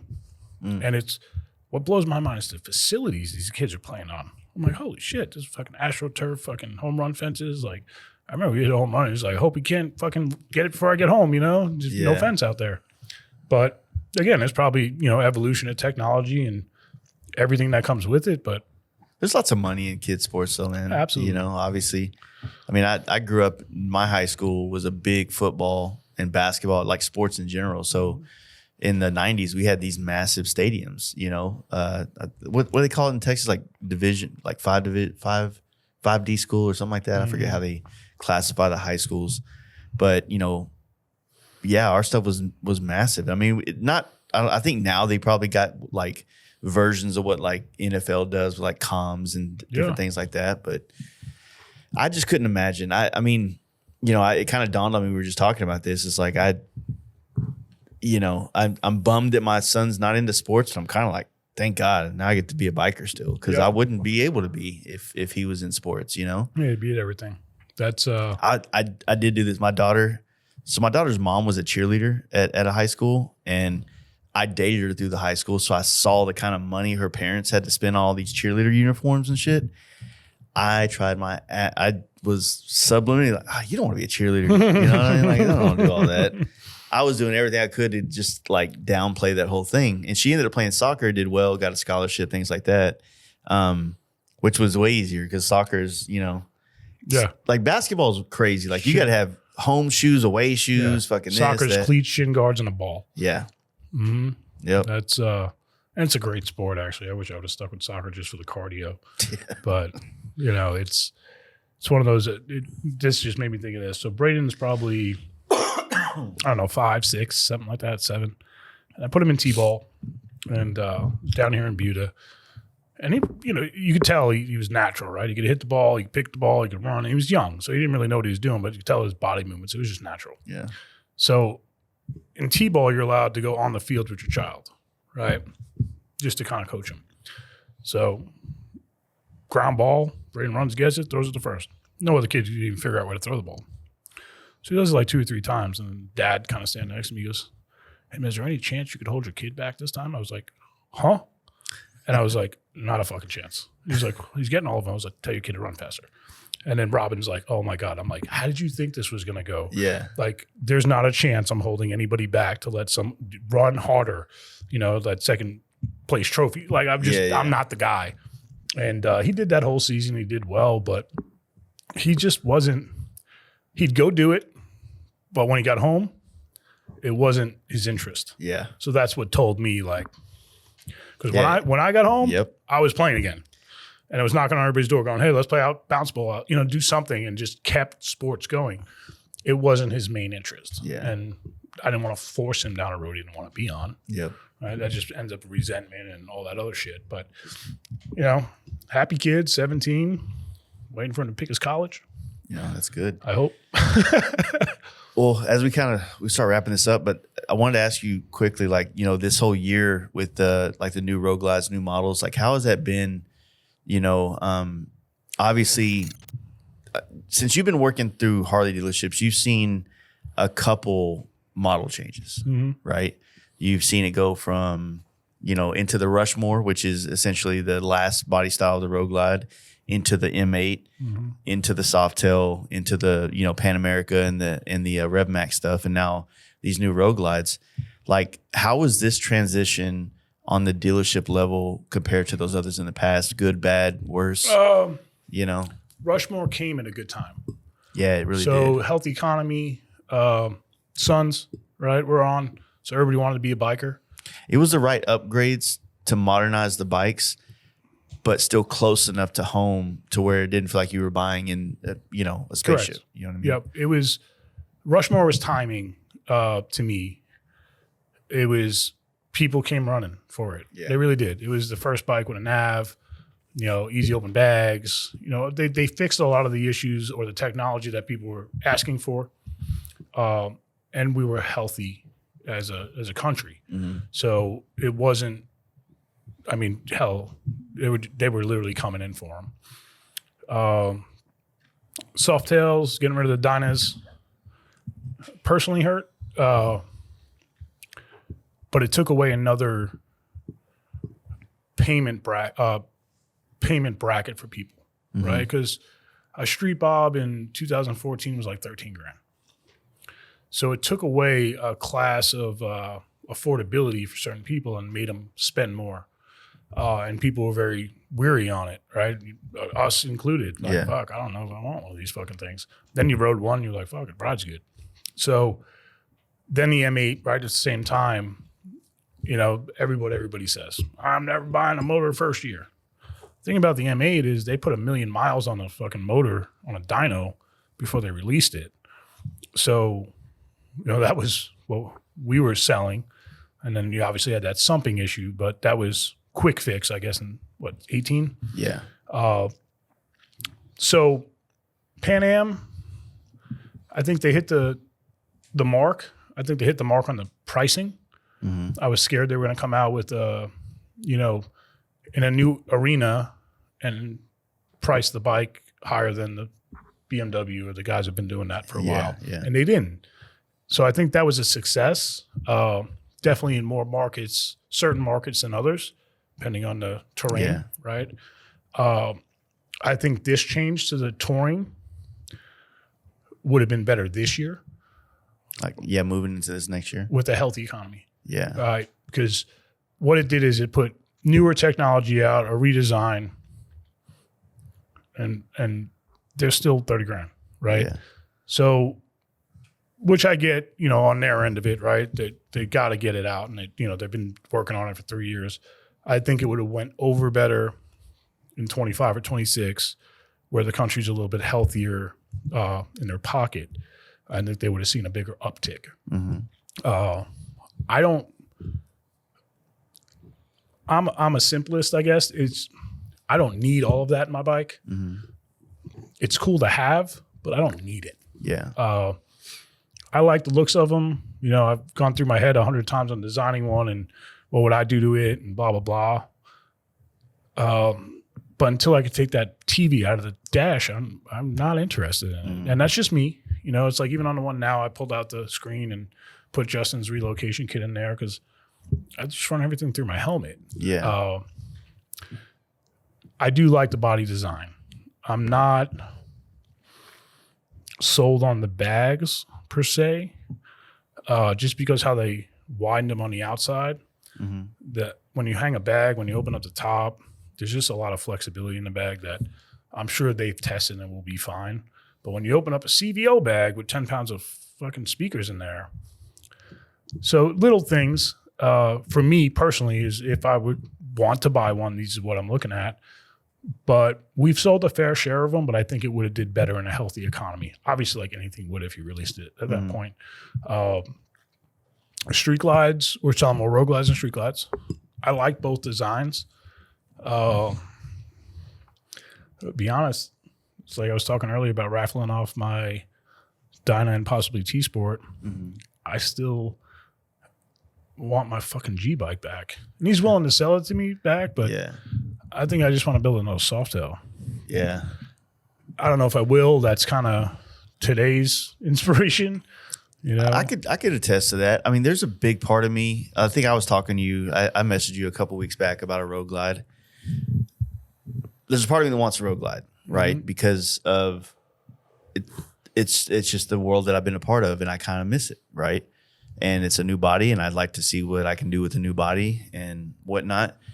But when I had that ST, it did check all the boxes, you know? And so only having the FXR this year, the FXR Chop to ride,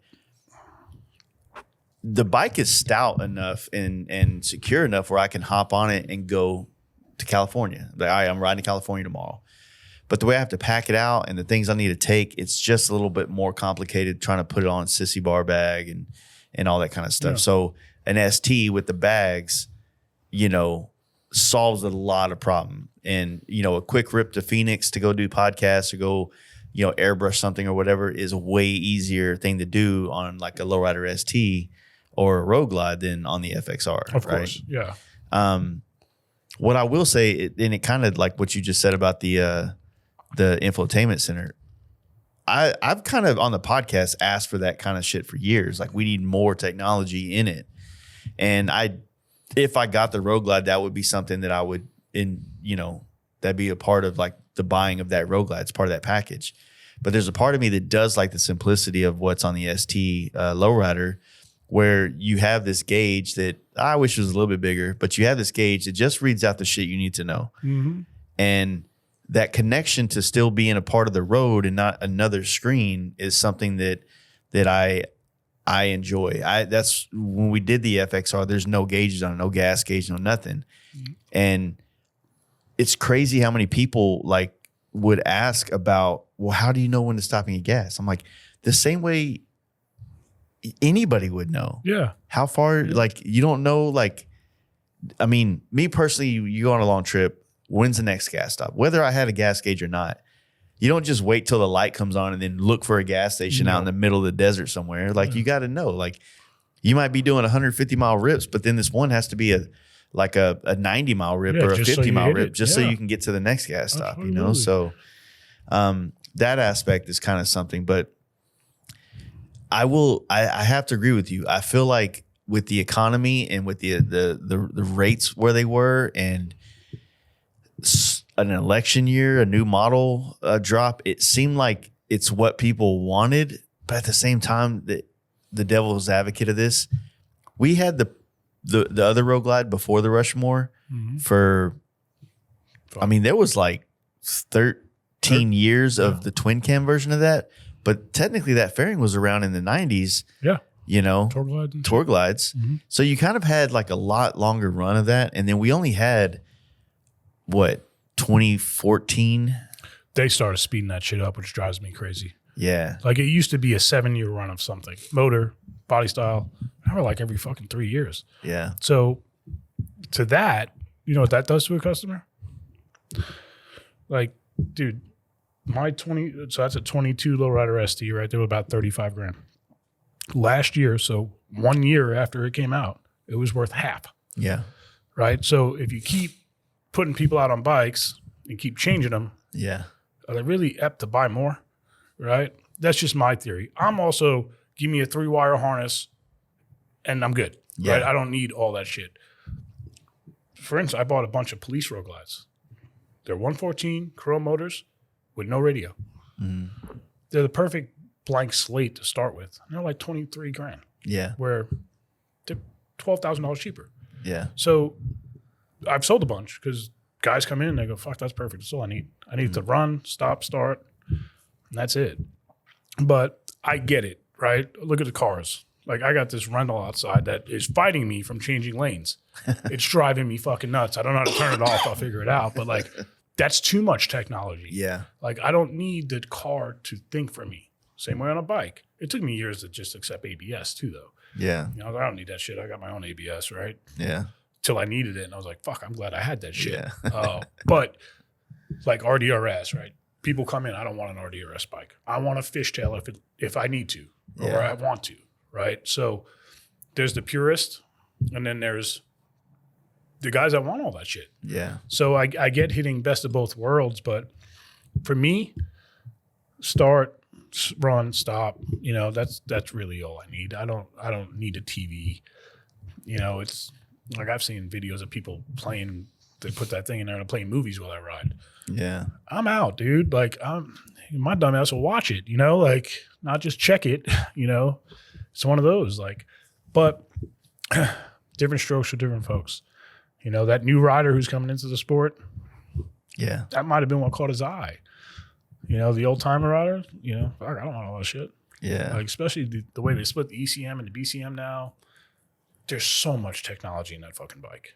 Like, so much that, you know, it's like my service director, Brian, parts and service director. He's been in tech for like 27 years. And he's like, Jesus, fucking, like, you know, overkill, right? It's like, damn, all it needs to do is start and turn off, you know? But again, when a company tries to make a luxury item, Yeah. that's what makes shit luxury these days, right? Shiny lights and buttons and shit. You know, there's 27 buttons on those controls. Damn. So think about the old ones. It used to be on, off, start, hazards. They used to give those info guide for the 2 digital gauges, trip meter, cruise control, left, right. Yeah. There's 27 controls on these fucking things. And when they put that start stop button on top, I took one out for a test ride. I don't know about you. When I get to a red light, I throw it in neutral. I put my hands on top. Yeah. I shut the fucking bike off every goddamn red light. I'm like, motherfucker. But, you know, and I'm sure we're going to see more of those controls soon.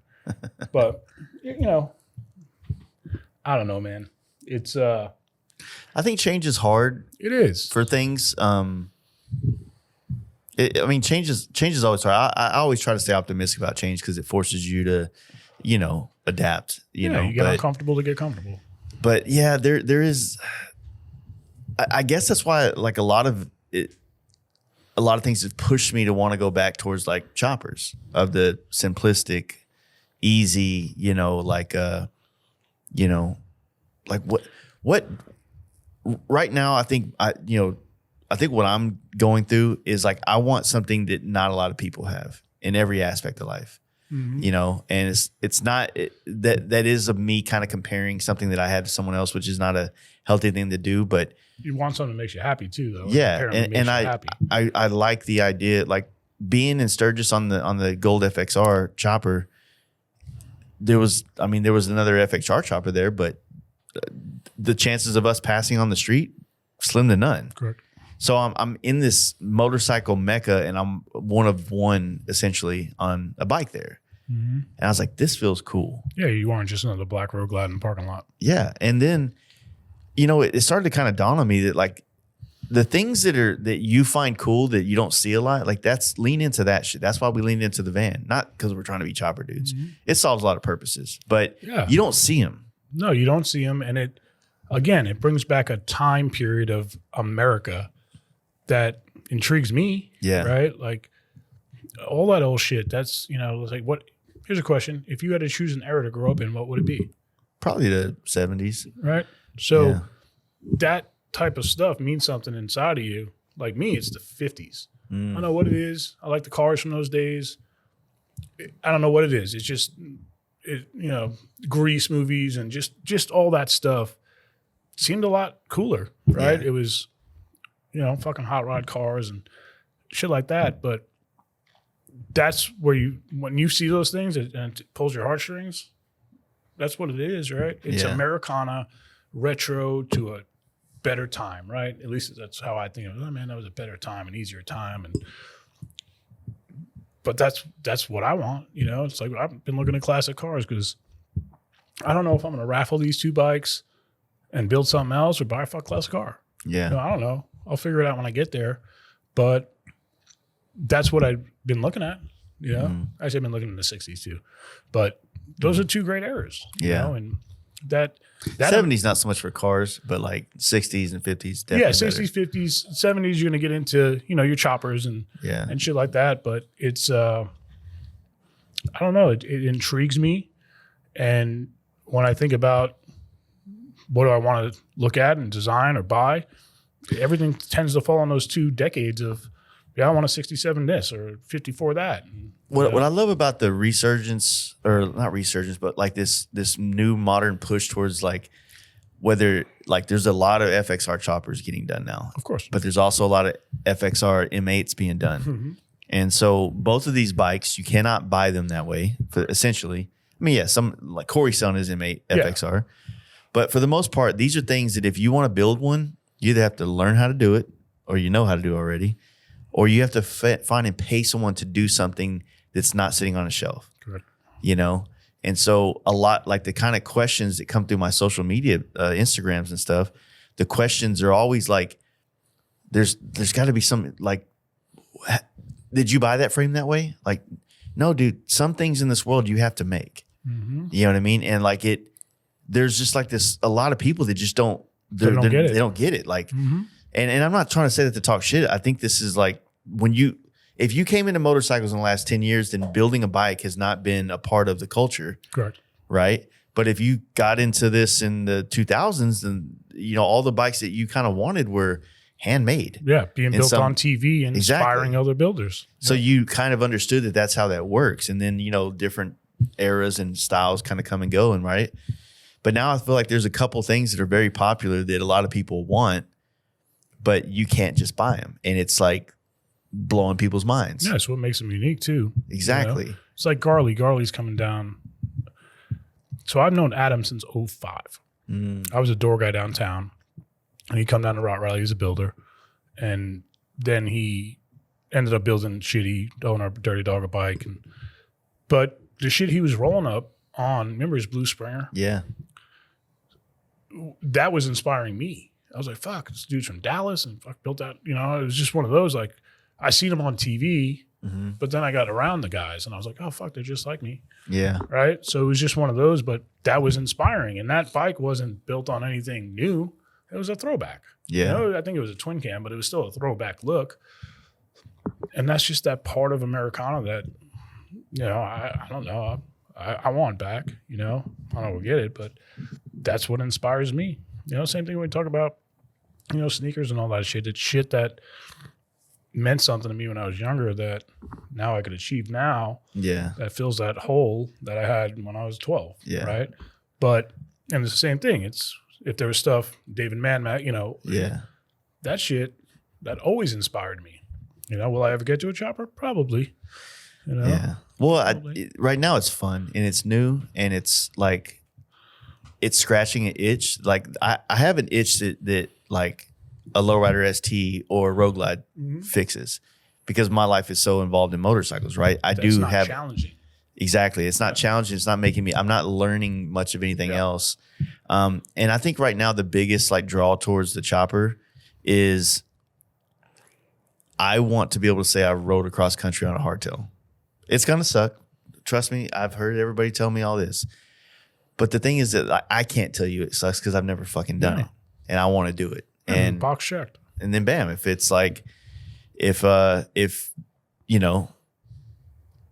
probably right, but now I can confirm. And correct, yeah. But at the same time, like there's something about doing it that it's just like different. Like people figured out how to ride shovel heads and pan heads and knuckleheads across the country and keep them on the road. That's a skill that I want to obtain. Absolutely. And like I guess what's weird is like people were so tribal that for someone to dabble in something or want to go down a path, it's like they've sold their identity of what they were and now they're this guy now.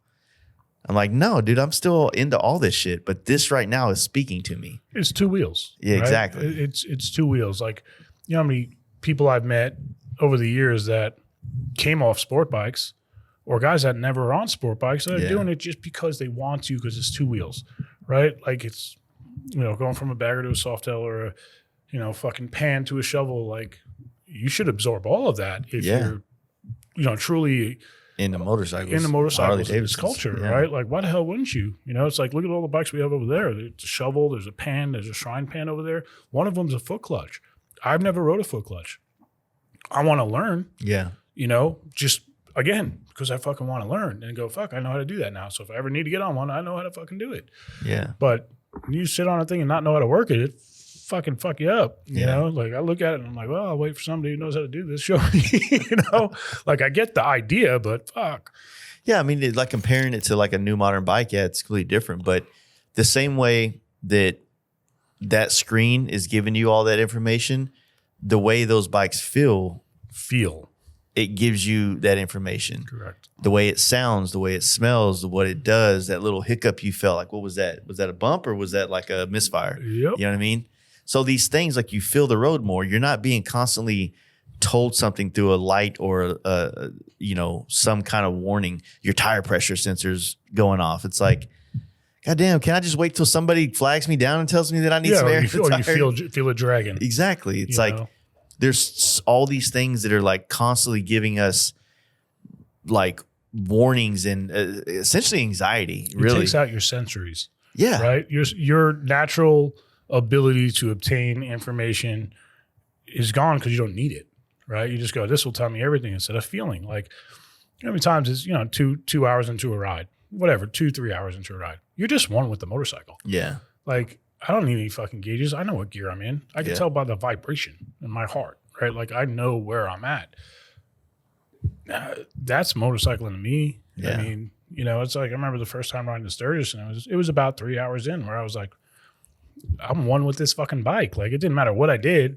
Like it was just working with me, you know? Like, yeah. And that's the best feeling. To me, that's a great feeling. Like when you get out on the road and you fucking let go and not worry, and you're out of that stage of fuck, this road sucks. Yeah, you really are one with the bike. You're just in it, you know, like downshifting, upshifting. I don't need to look. I know it becomes subconscious. Yeah. I know I'm in fifth. I know I'm almost at $4,000. I know it's time to shift. I can hear it. I can feel it. You know, and yes, you can still feel those bikes, but having the option not to is what you do. Yeah. You know, it's natural. I mean, when I still had the Lowrider ST and, you know, the FXR chop, when I would go jump on the ST, I was like, God damn, this thing is like it's really good at everything. Yep. It's really smooth. It really does all this stuff, you know? Yep. But that's kind of like the thing that I've been trying to really find the way to articulate. It's the motorcycle journey is about experiencing all these things. And for me, it is. And, you know, I wish that I could afford to have a bunch of forever bikes, you know, because there's definitely a couple I would have never gotten rid of. You know what I mean? But right now, it's like, you know, the FXR chop's the first one I ever get to keep forever. Hopefully, for sure, I'll do another modern bike next year. You know, depending on which route I go in, that is going to be determined. You know, but you know, like I said, I want one. I want to have a bike I can just say, you know what, I think I'm going to run to California this weekend and do some podcasts. And be comfortable. And then, bam, I check the oil, you know, change it when I get there or something. Mm. Like like you don't even have to think about it much. It's like having a sports car and a Tahoe. Yeah. Right? Like I'm going to go take my hot rod out and hell, pop the family in the back. We're going for a long drive. Exactly. Right? That's, you know, it's like the Road Glide. It's like, yeah, you know, for me, everything is always for sale. But when it came down to figuring it out, and, you know, again, I bought a T-Sport, fucking rode it a couple times. And yeah, I'm probably going to raffle it because why not? I'll regret it. I know I will. But like even you seem to find a lot of good deals on T-Sports. You know, stuff. they find me. They find you. Right? So that's kind of where I'm like, all right, I'm putting my faith there that another one will find me when I'm ready for it. But it's like even when we finished it, I took it out and my finance guys watched me and I got out on the road, you know, and I naturally just put my head down behind the fairing because I'm about to fucking tear her ass. And I'm like, he goes, dude, 10 feet down the road, your fucking head came up. I was like, yeah, I figured out it was an 88 still. Right. So it was like, oh, yeah, this is an 88, you know, and it's comfortable. I mean, you can't beat that stock suspension on any other bike. But 3 bikes, I'm in this place 50, 60 hours a week. Yeah. When am I riding? You know, I'm not getting out after it like I used to. And with my back, it's, you know, it needs to be comfortable, you know. So I think that's the plan. Raffle them both off. One big raffle, win Goldie and win a T-Sport. That'd be cool. You know, see how it goes. It's just raffling bike's been weird lately. I know, and I might change my fucking mind. You know, that's the thing. You know, Next week, I might go, fuck it, I'm keeping them because I got titles of both of them. Yeah. Right. So do I have to get rid of them? No. But do I want to do other shit, free up some spending cash? Yeah. Yeah. You know, but I don't know. I might not sell anything and fucking buy another one. I don't fucking know what I'm doing. Yeah. You know, I'm very impulsive, and what makes me happy is what I'm going to do. Right now, my truck got hit, and then it's put me in the mental zone of, should I get a new truck? You know, so I started truck shopping, and I'm like, well, if I fucking sell those two and like fucking sell the truck, I could get that. And you know, and then once you're I wheeling and dealing yourself, like you're figuring out how to make some moves, and then once I get the truck, I'm like, fuck, well, I don't want a bike now. You know, I know how it works. It's just, you know, trying to keep my insanity to a level. So I bought the 4-wheeler over there. I haven't even fucking rode it. I bought it for born free and then couldn't go because of my fucking operation. Yeah. So everybody's like, what are you doing with that? I was like, it's for sale. Fuck, I don't know. You know, because going out there with my bike was pointless. Yeah.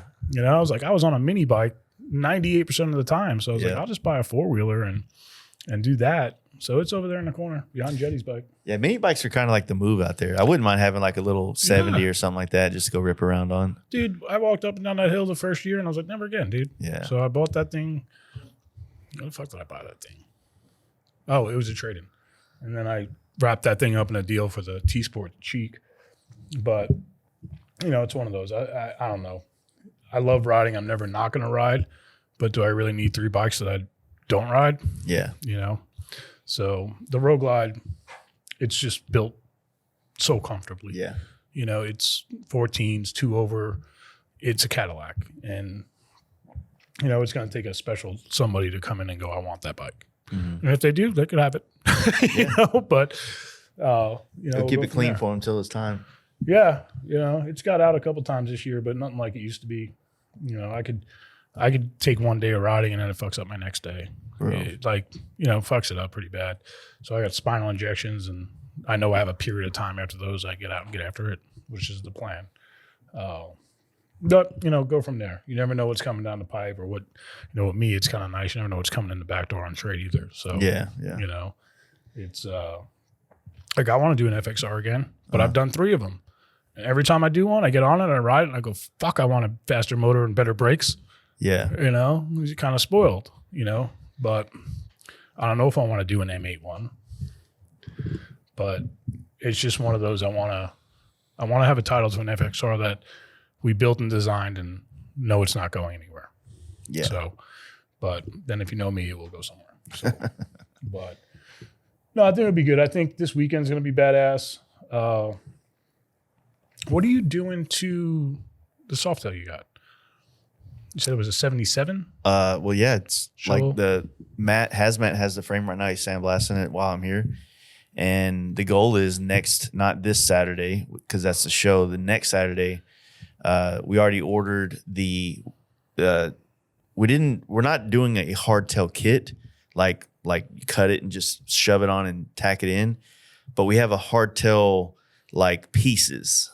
You know what I'm saying? Like the lower rails, the top rails. And so we're going to take it to Corey's. We're going to put it all back on the jig, cut the back end off.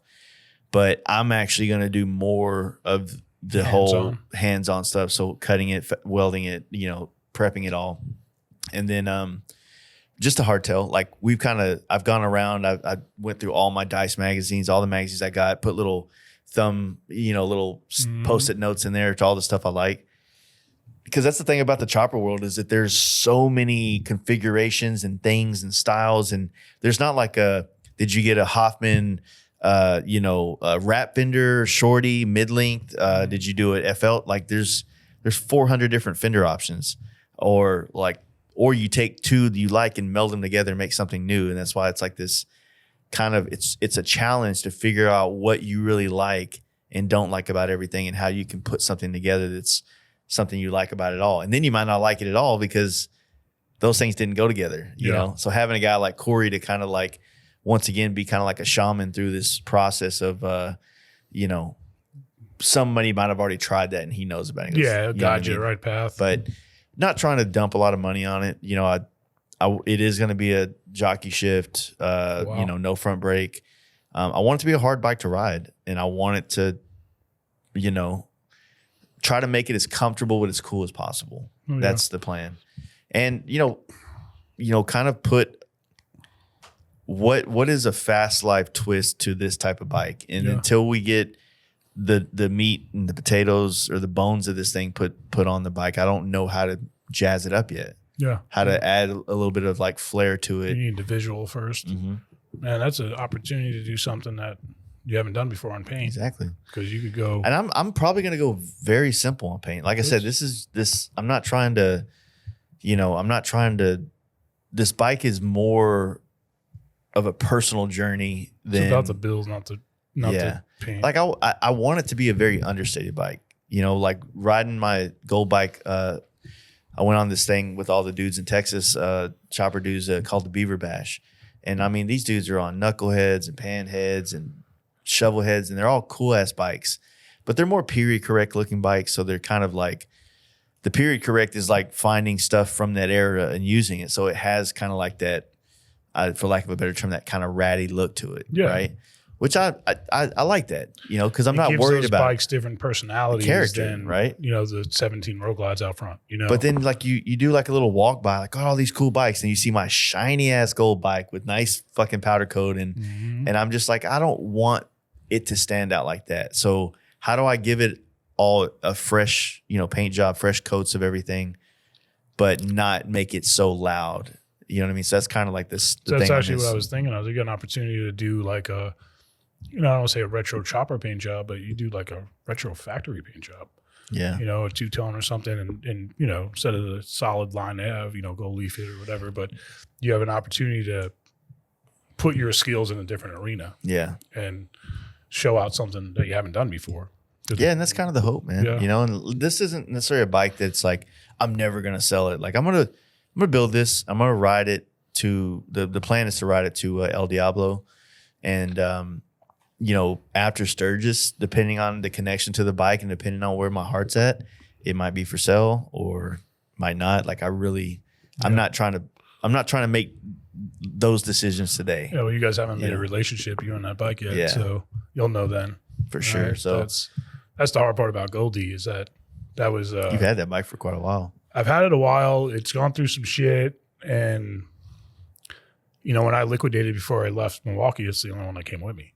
So it's kind of just it's got a sentimental value to me. I did see the G bike a lot in Sturgis this year. Kept passing it. Yeah. He's a good dude. He actually came in, him and his buddy, they bought a couple CVOs for me this year. But he, messaged me, he's like, I'm gonna build this out. You want to buy your old bike back? I'm like, fuck. Of course I do, but I'm not ready to do it. Yeah. And then I think a bag fell off. He's if he's hit you up to get. Well, he hit me up, but I never heard anything from it. Good dude, man. They're all New Orleans, and they're not worried about spending money. But like even when he bought the Road Glide, he's like, I want you to do it, and it was just, when you get somebody like, all right, you want me to do it, and you're like, here's what I'm gonna do. No, but I want this. Well, then you don't want me to do it. Yeah. Then you want to do it. I have no problem with that.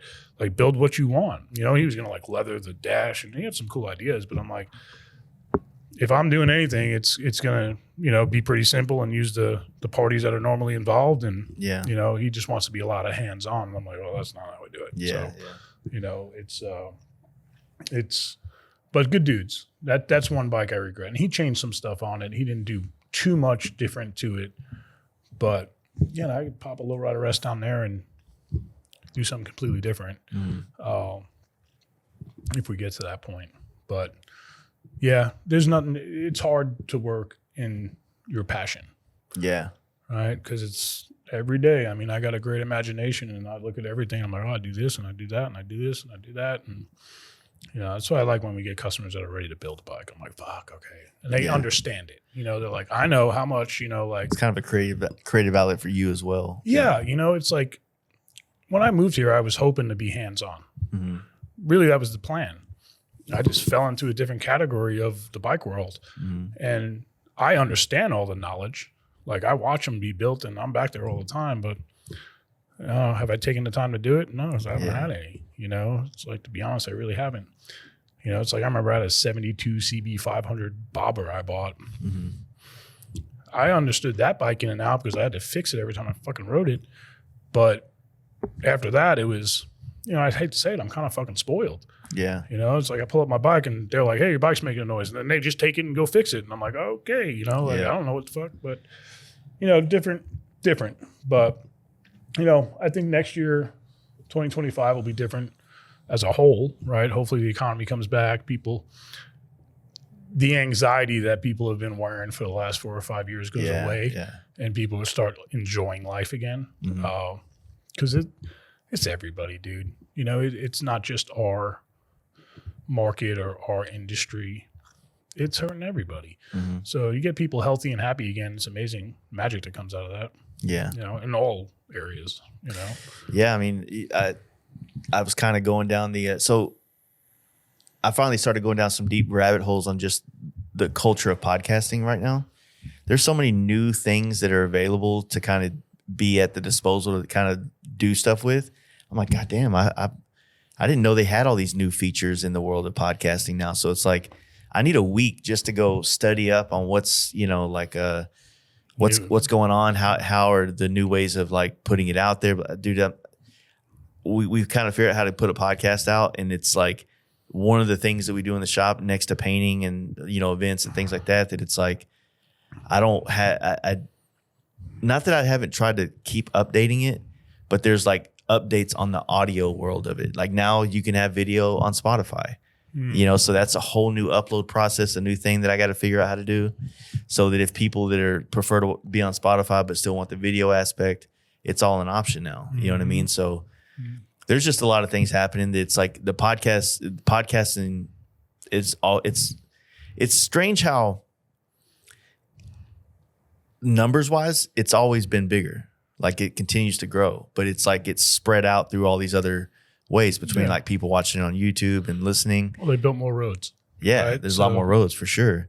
And yet, like when it was like, say we go to 2020, when the community was smaller, it felt like every time a podcast came out, the whole community was talking about it because it was smaller. It affected all of us individually in a smaller way.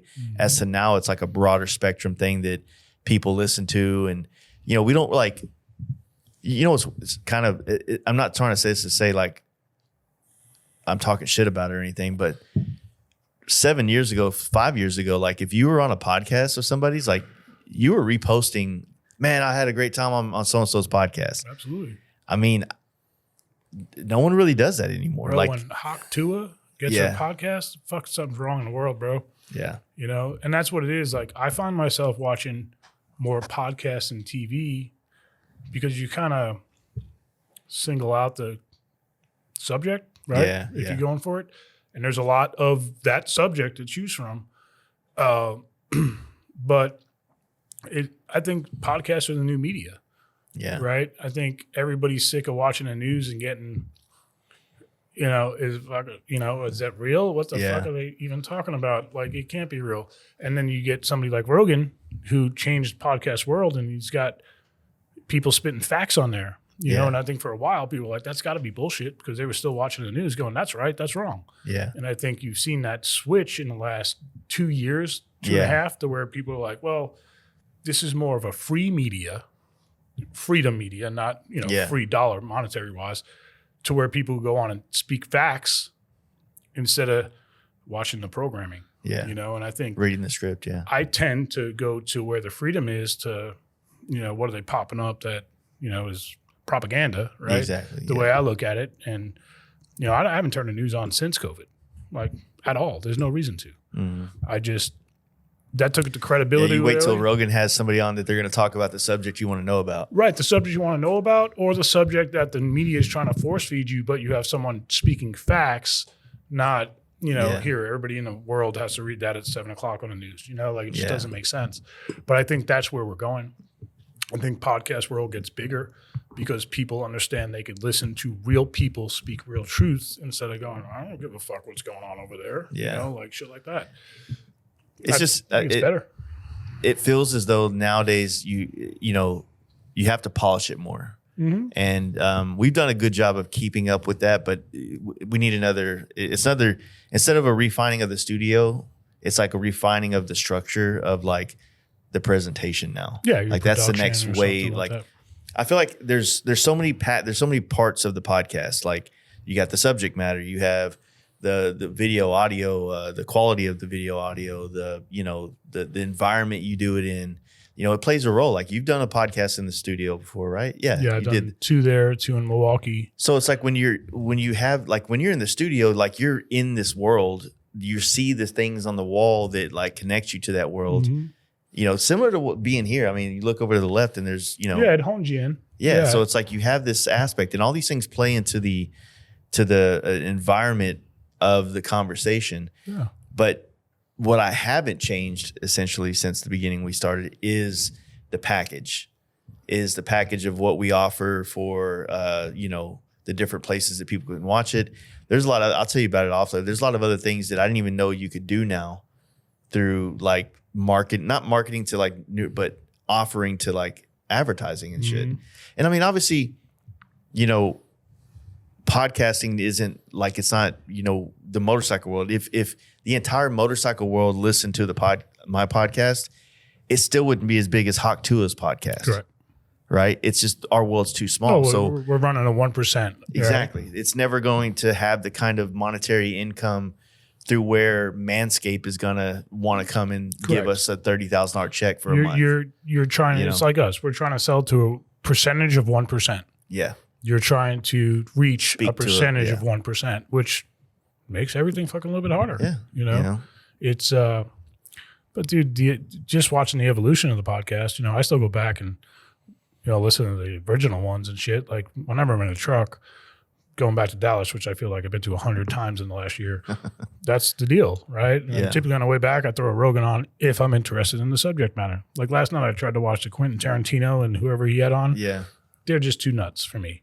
Like it was nothing it was a good podcast, right? It's funny to watch them and they're funny people, but that doesn't speak to me. Yeah. It just doesn't. And so I start a lot of his and I'm like, I'm out, but like yours, I have no problem. Like I put Bob K on the other day because that's actually. Dude, the Bob K one, dude, that's one I hope, and I wish I knew how to turn the switch on that people would listen to, especially if you're in the motorcycle industry. He's got so much longevity and knowledge and willing to talk about it and share it.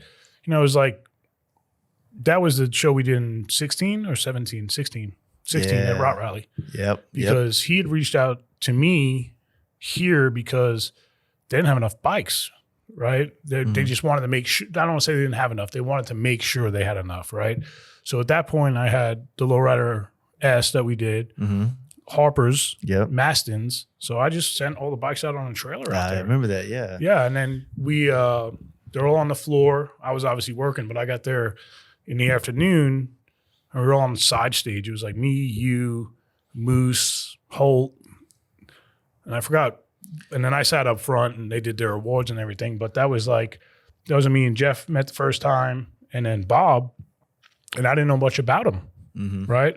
Then I did some research, and I was like, God damn, this guy's been through all of it. Yeah. Like, all of it. And then listening to the podcast the other day just reminded me how many OGs there are like him, locally to an extent, right? It's like even Garley. Garley's been doing this for fucking years, and he's a funny, goofy fucker, but he is good at what he does. I mean, when he was around in the bike scene the last time, he was on the podcast a lot. Like we did the whole, SEMA thing together and stuff, He made your sign, didn't he? Yeah, he made the sign. It was a gift, and it was awesome because I didn't have the money. I just spent all the money on the fucking. I'm building on that studio, and he's like, I'm gonna do this sign. I was like, okay, just let me know how much it is. I'll try to figure it out. And then he gifted it to me. I was like, fuck, thank you. And but that sign's it's a staple in our shop. But I think that's what we need is I don't want to say rejuvenation, but like there's so many older. I'm not trying to hit age, but so many guys have been in it so long that are still around, just not relevant. And that might be by choice, right? Yeah. Like they might not want to be relevant. They move on to it. But you get some of these guys coming out, it'll just bring more people out, right? Because the guy who followed that guy 20 years ago will be like, this motherfucker's back doing that shit, right? So like the more of those guys that will resurface, I think it's healthy for the industry. Yeah. It's like Moose always cracks me up because he's just such an engineering mind, and I forget how long he's been doing it. Yeah, That's the thing is like he's been doing this since I mean, hell, what was the company he worked for when it did the Geico but Misfit? Yeah, something? Misfit. Yeah. That's when I met him. So it was probably 12 years ago. You know, long hair moose. Yeah. You know, comes in with a box of hats and throws them at me. I'm like, who the fuck are you guys? You know? Yeah. And but he's been doing it a long time, and those guys need to be, you know, I don't know, not put on a pedestal, but guys that have been in it longer than 20 years and they're still involved, that's dedication, man. You know, and obviously skills to stay around. There's not a lot of there's just not a lot of places, like things to bolster people up. Right. You know what I mean? Like you have your own social media, you have a handful of podcasts out there. You know, the magazines that still exist, you know, it's Yeah, they gotta keep this build off shit going. yeah. I mean, that's the thing is like I like the idea. I mean, even like all the shit with the FXR tour, like all those ideas, they're good. It's a good time to bring that shit back, but you need real support. You need real things behind it. You know, it's a strapped economy to be going buying brand new lowrider STs and be like, all right, we're gonna strip this down and build a $70,000-$80,000 bike out of this thing. It's just hard to pull off, you know, out of your own pocket. So having Harley support makes those kind of things much more feasible. Yeah. And it brings attention to things, and you see motorcycles being personalized, which is what creates the like your personal connection to these bikes. So 100%. And it inspires the guy sitting there watching it, you know? Yeah. That's what got me, whether it was, you know, the Jesse James shows, whatever they're called before he got to everything else, and the Kid Rock one and the Sturgis one. Oh, Motorcycle Mania. Motorcycle Mania. Yeah. That was like, you know, that was my introduction to that world, you know? Like we had shops in town in New York, but they weren't doing that. They were just repairing shit. So it was an eye-opening thing to go, fuck, man. Like, wow. You know, which honestly, if you hit the dominoes down, that's what made me end up here. Yeah. Because it was either San Diego or here. And I was like, oh, San Diego. Like, Yeah. You know, I had a job and shit, but I was like, Texas sounds better. And I was right. You know, it was good. It still is. But yeah, I don't know. I'm excited. I'm excited for this weekend. You know, it's one of those, like I always get a little bit of anxiety leading into an event. And you're hosting a party, and until the first wave of people show up, right, you're waiting on that wave. And then once as soon as they show up, I'm like, you don't even see the rest of the waves. Yeah, but as soon as they show up, I'm like, all right, when the fuck is this over? Yeah. You know, right? Because not everything, but like when I'm hosting any of these events, I'm still working. Yeah. You know, so there's 100 things I'm worrying about besides the event. Like, is everybody doing their job? And we got everything lined out logistically, and you know, but it's one of those, it leads up to it, and I'm fucking a little stressed, a little on edge, and then they get here and I'm like, cool, all right, is it over yet? You know, kind of one of those. Like, I'm looking forward to the after party, right? Because then I know this all went smooth and everything's broken down, we locked up. Now I go sit down and have a meal and shoot the shit, you know, because I don't stop moving during these things. Yeah, I never do. It's just, I mean, I'm excited, but like I potentially have 3 podcasts due tomorrow. You know, that's 3 separate podcasts. I've never met Blockhead before. You know, we've barely spoke on the phone. I know him obviously, and I'm not worried about it. Yeah. Like I know that he's got plenty to talk about, so it's not gonna be hard. But you know, it's a lot of work. Yeah. And then cruise, you don't gotta worry about. Yeah, me and him been dicking off for years together, so it's easy. Yeah. But yeah, so there's, you know, like I said, it is work, and you know, you want to be able to be in the right frame of mind to bring out the best opportunities for all parties involved, and still enjoy it. That's the hard part. Yeah. Like to make sure that you're enjoying what's going on around you instead of worrying about is it going correctly. You know. Yeah. So that's always my kicker. You know, it's like crowd control tomorrow or Saturday and barricades, and you know, there's a lot of fucking shit to go into it. You know. Yep.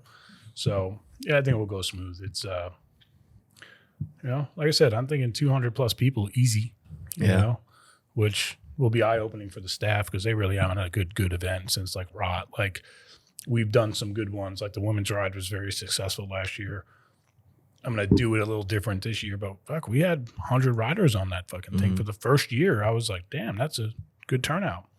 And then the MotoGP and King of Baggers, it's kind of routine. It's a bike night with an autograph signing and, you know, and then everybody goes to the track. Yeah. So this is ours all day, you know? So there's a lot to go. It's like I texted, you know, Winter earlier. I was like, hey, does this beer company know how many people we got coming? Because that's where my head is. It's like, fuck, we can't run out of beer. Mm-hmm. All right. She's like, that. I was like, good. You know, next. Move down the list. But yeah, it'll be good, man. You don't have to worry. I mean, everybody's here wanting it to be good, so it will be. It'll work out. Well, cool, Tommy. Thank you. Yeah, absolutely. It's been good to have you back on, and thanks for helping us get this thing decorated. A nice little Christmas vibe. Yeah, in here. Fast Life Christmas edition. Yeah. I think do more of these. Like I said, always this room's yours whenever you want it. And obviously we know how to set it up now. So just got to get a big banner, a big wall wrap kind of banner that you can just kind of Done. What I'll do, it'll be done next time. It won't be a Christmas present behind you. It'll be your logo or our logo or both. Because really all I got to get is a big ass sticker to stick it on there. Yeah, and just be done pull it off. Cool. All right, bud. I appreciate it. Oh yeah. Thank you.